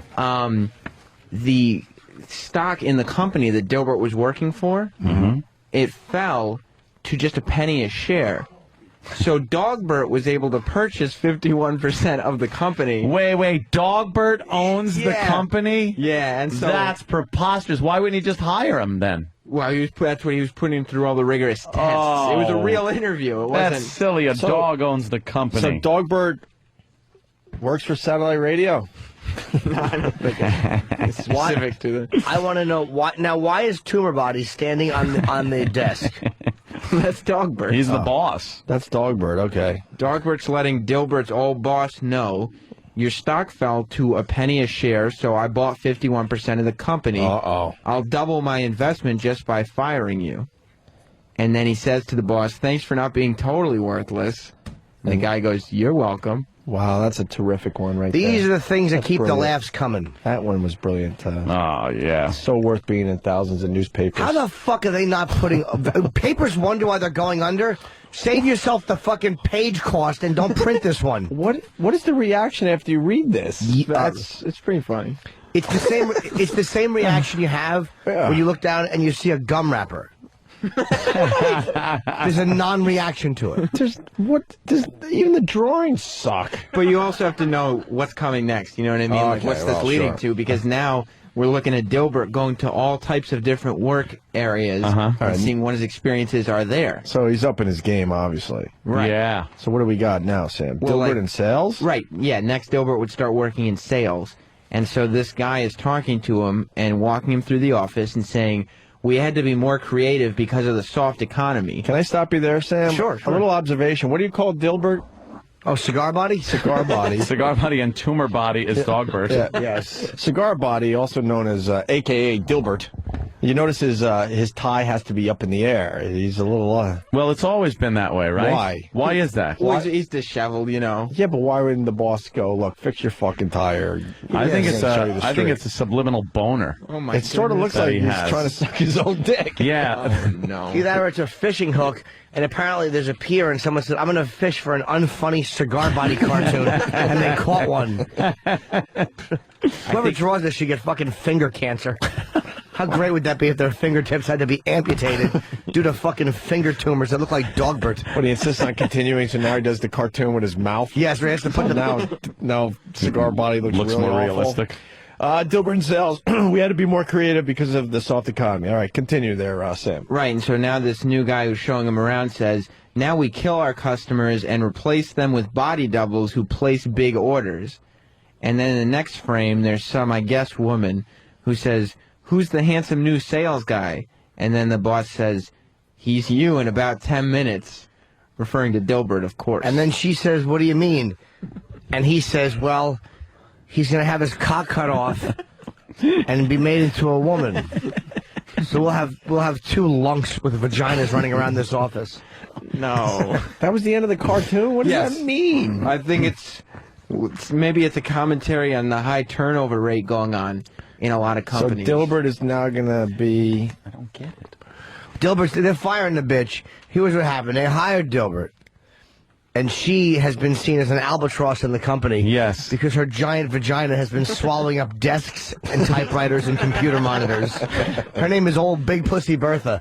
And they have to get rid of that black hole. And she's a flatzo. Anyone else notice that the big fat broad doesn't have the... She's the worst. And now I'm looking at the next line of cartoons, the 3 panels, and there's a little shit nugget on the desk. There's a tiny little shit nugget. Yeah, who's the shit nugget, Sam? You're way off. That's Cat Bert. What is everybody have to be Bert? It's just one of the cute things. It's like ongoing. You enjoy this? It's funny. This comic? It's funny. You like the Cat Bert? Who do you like best? Cigar Body, Dog Bert, or Cat Bert? Well, or Nugget, or shit nugget. Cigar Body, shit nugget, and tumor body. Yeah, right. Which one do you like the best? Well, of course, Cigar Body. Well, Dilbert. We'll call him Dilbert. No. Cigar Body. Cigar Body. Okay, well, he's my favorite because he's the classic, but every now and then I get excited because a Catbird appearance is not as common as, say, a Dogbird. That's not his name. Yeah. I mean, shit lump. The top of Dilbert's head looks like an unclipped cock. Like you're waiting for a head to come sliding out of it. Jesus. Well, this comic is called Catbird, Evil Director of Human Resources. Oh. Yeah, it's fun. Dogbert appointed Catbert to be head of human resources? That's crazy. Why would a dog appoint a cat? Yep. Known enemies. Yeah, they're too busy licking their own assholes. Yeah. When do they have time to do all this? Exactly. Sam? You'd be able to pilfer from the company, not show up for work, and still get paid because a cat and a dog are in charge of things. Yes, your boss is burying his own shit in a box in the corner. And then your other boss is licking his balls under a table. What the fuck do you got in front of you? Oh, it's just protein powder. Dude, that is a giant jar. It's only $90. It's giant. It's the biggest jar I've ever seen. What does it say on the front? It's Pro Complex. I was supposed to get it. Steve's chick actually came over yesterday and walked me through a whole bunch of exercises and foods, and this Rocky Road Pro Complex is supposed to be pretty good for you. That's fine, but the container comes in as hilarious. No one needs that much of anything unless there's cunts in there. It is actually Pro Complex. There are prostitutes. That's what that's short for. It's in their badges. Ouch. Just imagine your multiple vitamin jar. Yeah. It was 50 times larger. It's huge. Oh, look, I feel like I mentioned. Oh, look. Oh, look at my boy. Oh, look at the hat. Oh, very distracting. It's giant. It's giant. It's a good protein. It's a good meal replacement. All right. No sugars. All right, let's get back to this Dilbert. So, who's the... Anyway. Dilbert. So, the cat... Catbert. No, what is it, Dan? The shit turd? Shit nugget. Shit nugget is It's now the shit human nugget. resource lady? Evil Director of Human Resources. All right, let's go. And he says, your boss says you refuse to do your job. And then Dilbert says, he told me to kill a customer, assume her identity, and place a huge order with our company. And then Catbert says, I'll transfer you to the collections department until you're willing to kill. Uh-huh. So that's the end of that day's comic. If you That's how it ended? Yes, Yeah. until... They always leave them laughing. Right, until tomorrow. And look, we have a live audience today. Not one, not even a chuckle, not even a smirk. nothing. But this continues to take up space in our newspapers. Fucking funny. Let's go to Paul. Funny. Paul in Virginia. Paul. Hey, Sam, don't forget about Ratbert. There's a Ratbert too. We haven't met There's Ratbert a yet. rat. Oh yeah, you guys were Ratbert. asking about Dilbert's necktie. Yeah. And they made some lame joke about that in the comics that Dogbert said the reason your tie stands up is because it's trying to get away from you because you're such a loser. That's kind of fun. as Poor Dilbert. Yeah. All right. Thank you, sir. When your own dog is insulting your fishhook tie, just can't win. You can't win for losing this guy. Is this a whole week of comics you brought us today? Yeah, you wanted the update. That's terrific. We haven't Thank done you. it in a week. Now the next one is Dilbert is now working in collections Wow, where they're Catbird moving assigned him around. to. Sure, okay. Right. He didn't want to kill a customer. Right. So Shit nugget. I'm sorry. Shit nugget. So Dilbert is Cigar Body. Cigar Body is on the phone in a cubicle, and he says, "Please listen while I read this threatening script," which I'm sure he's not supposed to say threatening script. "I have hidden poisonous spiders in your home. If you pay us now by credit card, I will give you the antidote." And then he says, "Okay, fine." That's the caller saying, "Okay, fine." Right. But if you feel a tickle on your leg, give me a call. So this cartoon fucking sucks. It just gets you angry. It's so bad. These guys are fucking terrible.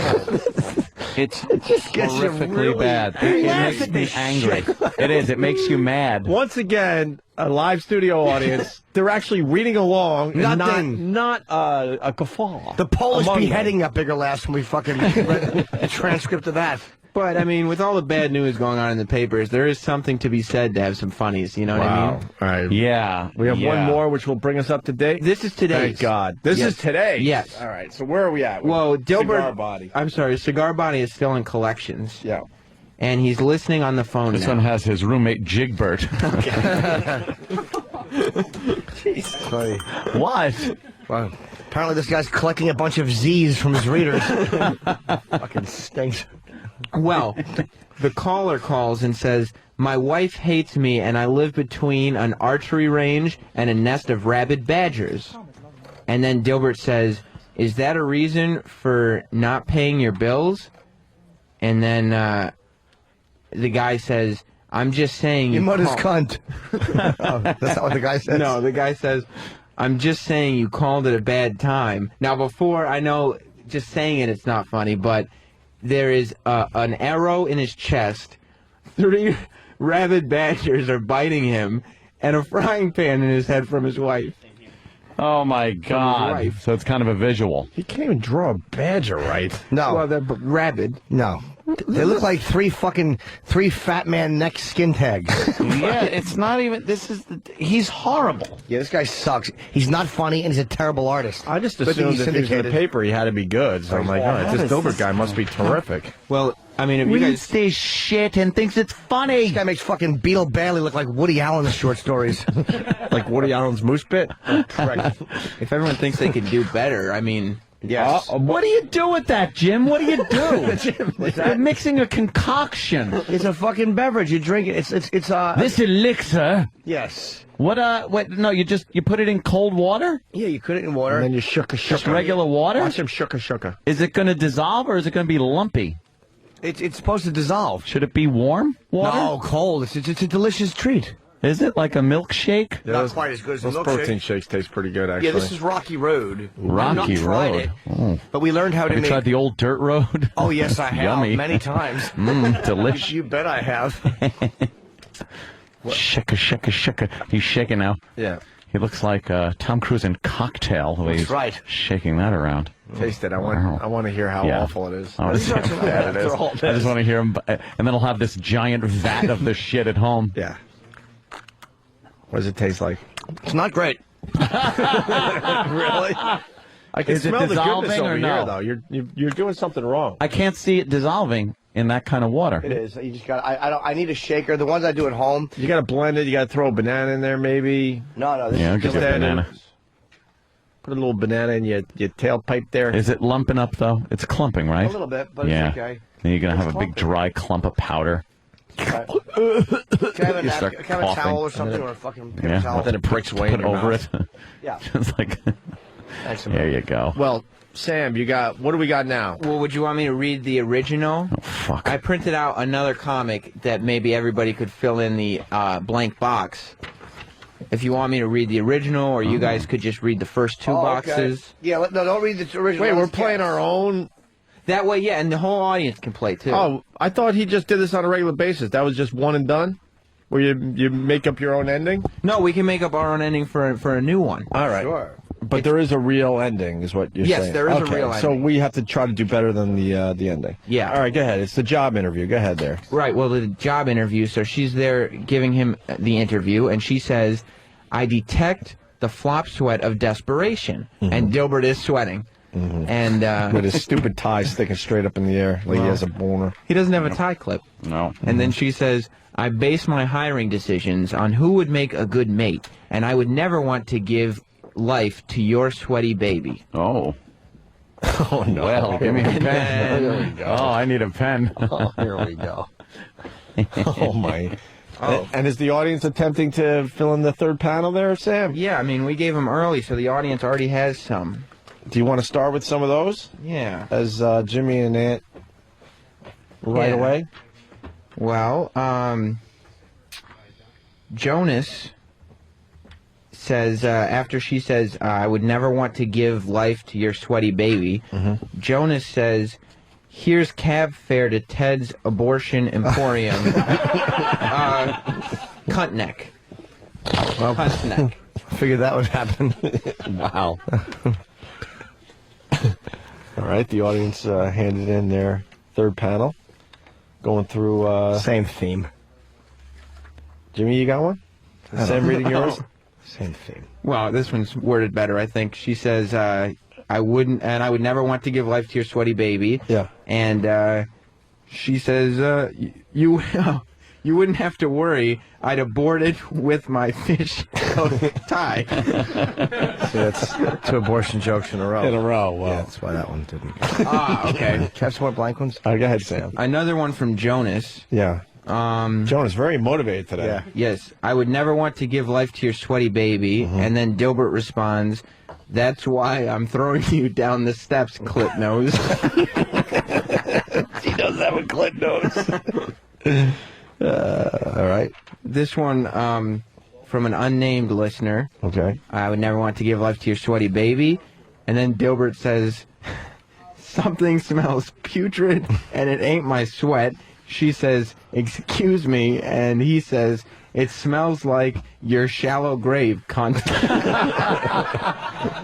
All right, here's one. I got audience participation as Anthony hands his in. Scott S. from Quakertown writes, so Dilbert says, okay, I'll just fuck you in the ass then. That's a good one.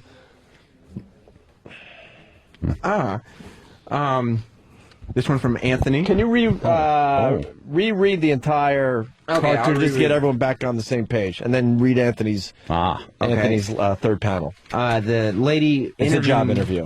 Yes, the lady interviewing Dilbert says, I detect the flop sweat of desperation. And then she says, I base my hiring decisions on who would make a good mate, and I would never want to give life to your sweaty baby. And then Dilbert responds, I'd kick you in the cunt anyway till your spawn splats on the floor like a jar of maraschino cherries. Jesus. See, because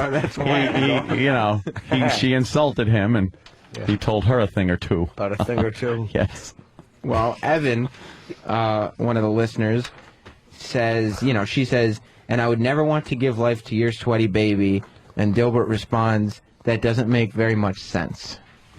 So that's Evan's take on the on the comic. He could write for this comic. Yes. Let's see, another good one. This one is written in caps, so I'll try that. Be good, right? It's yelling. It's yelling. Will says, I would never want to give life to your sweaty baby. And Dilbert responds, well, shut your cock, sucker. You shall feel my balls upon your chin after a prompt bra bombing. Linga-longa.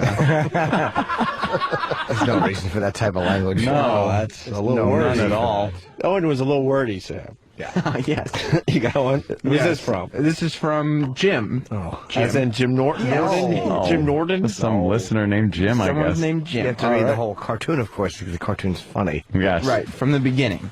She says, I detect the flop sweat of desperation. Then she says, I base my hiring decisions on who would make a good mate, and I would never want to give life to your sweaty baby. And then Dilbert responds, you silly goose, babies only sweat when you fuck them.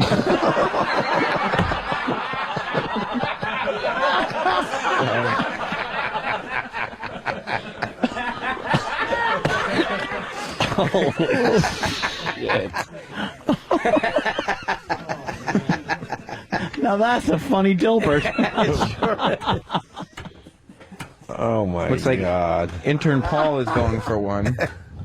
See if intern Paul can follow Jim. All right. She says, I would never want to give life to your sweaty baby. Dilbert says, take it, bitch. Which is simple. I might have one. Short and to the point. Oh. All right. So, interview lady says, I would never want to give life to your sweaty baby. And Dilbert says, that's not sweat, it's lake water. That's funny. Bravo. Shit. Hold on. Well, as you guys are writing, I could give you the one that I didn't read, which now I'll read. Yeah, now that we got a little confidence, throw it out there. I would never want to give life to your sweaty baby, and Dilbert replies, well, from the looks of you, you'll probably miscarry anyway. Look, you got a solid response from that one. Sam, you got another one over there, or not worth reading? Here's one from Scott. Maybe our intern Scott, or maybe a listener named Scott. All right. I would never want to give life to your sweaty baby. And then Dilbert says, no problem, then let me blow it on your head like a broken beehive. That's one. This one is coming from Jim, a listener named Jim. Listen. Who, she says, I would never want to give life to your sweaty baby. And then Dilbert says, then how about I eat Mexican and fill your pussy full of shit? I never thought I'd see space docking come to a Dilbert strip.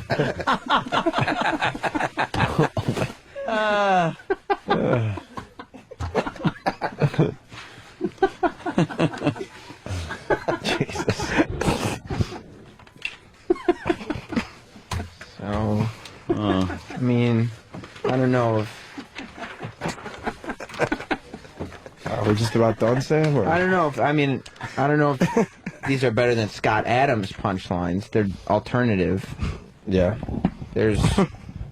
I guess there's this one written like a serial killer. She says, I would never want to give life to your sweaty baby. And then she says, I can tell you are sweating profusely because it looks like Niagara Falls coming out of the front of your pants.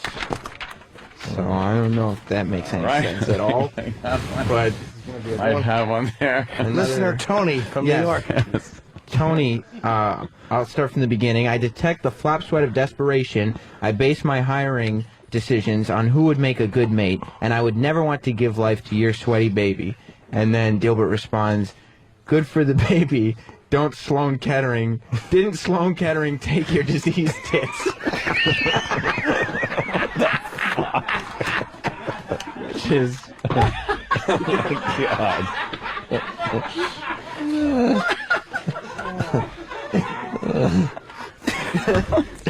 Uncalled for.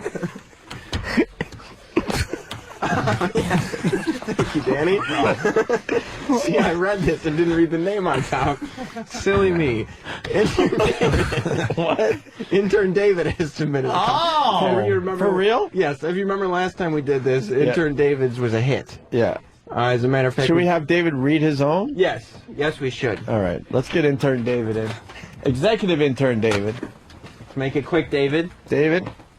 Well, Sam, why don't you you do the setup, and then when it's time, you point to David, and he'll read his third panel. Okay, hand this to him. David, read your part when I point to you, okay? All right. Okay. It starts... It's great. Holy shit. So it starts, I detect the flop sweat of desperation. I base my hiring decisions on who would make a good mate, and I would never want to give life to your sweaty baby. And the woman says, so I guess I can't hire you. And Dilbert says, what? You can't handle the sweat, bitch. Wow. You shut up, that's not right. David. You don't know comedy. David. That's why they're here. Wow. All right. So that's David's take on it. Wow, David. He really got into that role, too, didn't he? Any listeners send out? Listeners? Oh, yes, this is another listener. I would never want to give life to your sweaty baby. And then Gilbert says, I wish old dumpster womb Palin had said that. I wish old dumpster womb Palin had said that. Sarah Palin. Oh my God. I don't think it's going to get better than that, unless that one's worth reading. Another one from Jonas. This whole cartoon has just become. You write the most horrific things you can think of. Of course. Yes. Of course. Of course. Oh. That's pretty funny. I detect the flop sweat of desperation. I base my hiring decisions on who would make a good mate. I would never want to give life to your sweaty baby. And then she says, Mr. Hargis. Mr. Hargis. Huh? All I heard was sweaty babies. From Daniel. Mr. Hargis. You spelled Hargis wrong. I know. I couldn't remember how to spell it. It's Harghishis.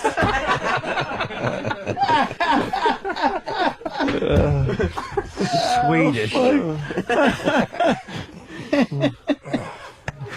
We done? Yeah, I think so. All right. How about this when we come back? Can we have a couple more of these? But how about the best one that's completely clean? Wow, that's with tough. no profanity or abortion references. All right. Okay, I'll need a new sheet. Yes. All right. We'll try to do that after the break. Stay there. On behalf of 8.3 million grateful New Yorkers, it is my honor to welcome you to City Hall this morning.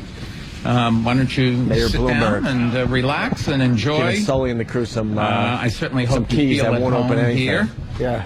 And you should. New York you can cut City, down a little as you know, I think is a city full of heroes, whether it's our firefighters or police officers, emergency workers, everyday citizens who show their own brand of courage.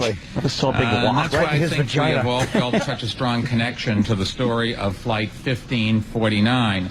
Not just because it happened right on What about our Oceanic doorstep, 815? but because these Come were on. individuals who managed to save that plane. every single passenger on that flight, lived up to an ideal that to all of us in New York we all aspire to, and that many of us have reached. Not all.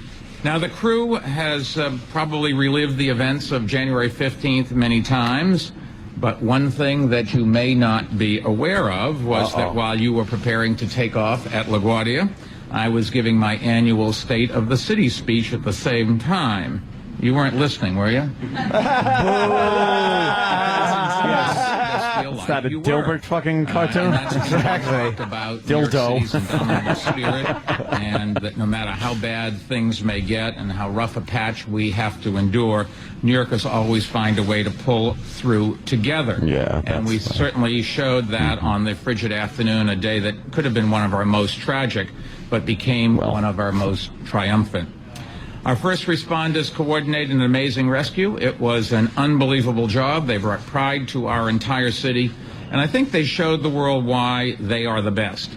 But the bottom line is they could have been facing a far more difficult rescue if not for the quick thinking, cool composure, and the extraordinary skill of the flight crew.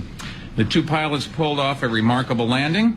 And then, as water poured into the cabin, the crew came together as a team to quickly evacuate the plane. Gather back up the headphones.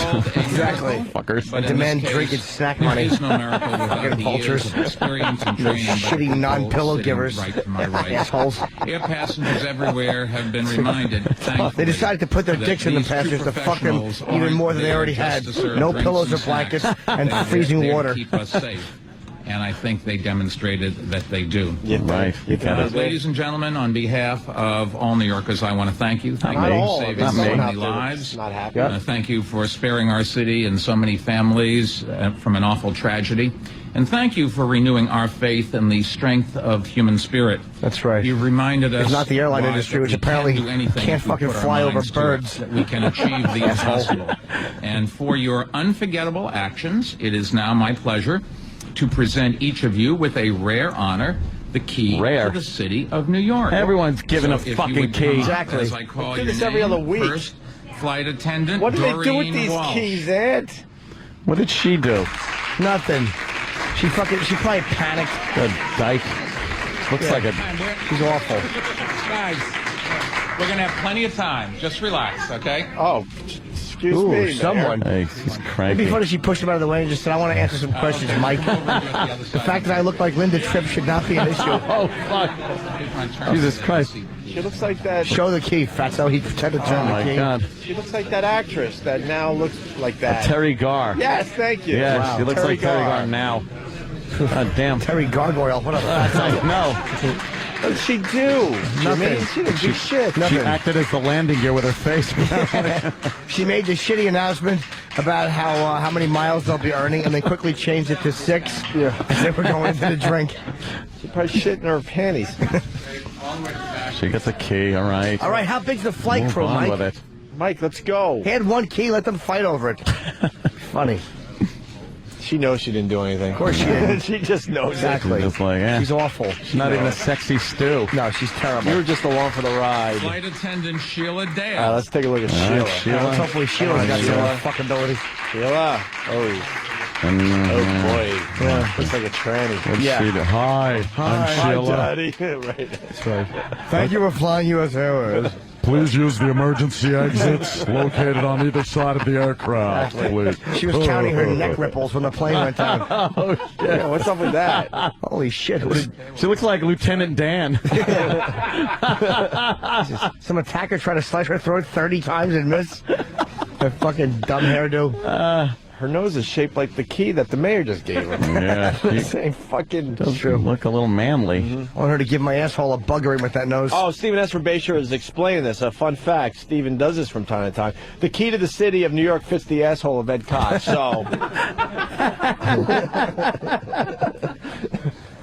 Oh my! And then she's kissing the mayor. Stop kissing the mayor on his effeminate cheeks. Oh, what? Flight attendant Donna Dent. Oh, Donna Dent. Donna Dent. Likes her pussy dented. Oh, my God! Shit. Oh my goodness! Hey. Wow! Wow! Oh my God! Where do we go with this one? She looks like Aunt Peg, the porn star. She's fucking Liam Neeson's wig from fucking Taken. She's wearing like Charles Nelson Riley's neckwear. Holy fuck. I hope that she can use it to hang herself in the hotel later. She looks like Tim from the British Office. Yeah. She's awful. That hair. Hey, Derek, congratulations. Where's Derek? I thought the other two were awful. This one, it takes the cake. Wow. She's horrendous. She is. That haircut is awful. Yikes. horrible. Yeah, what a fucking giant fucking awful thing on her neck. For somebody wrapped up a homely person. There you go. She needs medical hair restoration. First Officer Jeffrey Skiles. They booed Sully. Let's see Jeffrey. Boo. He's just the first officer. Wow. He didn't do shit. No, he did Oh, nothing. look, he doesn't even know how to hold the Hey, key. you fucking awkward Jeffrey got a Jones looking creep. 70s porn star mustache. He should be trading fucking computer files with fucking Pee Wee Herman. You Ferris He does Bueller. look like Bueller's principal. Awkward schmuck. Rudy, land that plane. Wait till Sullenberger comes out. Wait till you see the ears of this motherfucker. I guarantee you that's what fucking helped the plane land. Hey, Dickie Punchcock writes, that flight attendant would love to go down on Jennifer Hudson. Oh. Yeah, all right, that creepy stash. Remember who you're dealing with. P's and Q's, Buster. Right, you got enough pictures? Fuck. Yeah, exactly. How many of these? What are you gonna put him in the fucking? This way, no one's ever taken his picture before. Yeah. Other than that incident in the park. Oh, my God. It looks like and Stuntman. Captain Cool himself. Captain Cool. Sullenberger. His name is Chelsea, this guy. Old fruity name. A girl name. Yeah, exactly. There he is. Nice ears, Turd Burglar. You got a better key? No. Look at him. Yeah. Oh, God. They should just throw his key in the Hudson. Captain Cool. Oh. Yeah, what did he just put his ears out the window and glide down? Of course he did. Fucking Dumbo. Horrible. Those are. Were they asking him questions? Yeah. Or is he yelling at him? He's hearing things from like 2 states over. Pedo. He's started with the question. Wow, they're getting mad. He's done. All right, so this is the moment that we've been waiting for. Have we? To see Captain Chesley Sullenberger of Sully Chesley? get his key to the city, the captain of the aircraft, U.S. Good old Airways flight. Chesley. Looks like Joe 1849, Lieberman. that went into the Hudson River on January 17th. There's the mayor with the long handshake. Mayor Michael. They're just holding hands. Yeah, they're holding hands now like two And fruits. the rest of his crew members as well. And I've kind of been doing some math here. It looks like they have all racked up, all 3 flight attendants and the 2 pilots, more than 150 years experience. Oh, wow. Well, yeah, if you add their ages together. You want a 150-year-old pilot bringing you fucking planes? Of course not. With Fucking the airlines. one of the Wright brothers. Very interesting flight. Airbus A320 on that day. Still many You want to impress me? Do it again.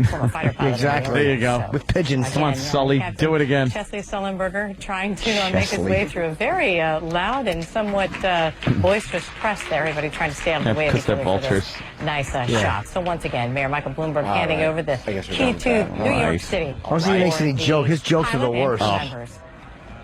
Yes. Flight. I'm going to improv now.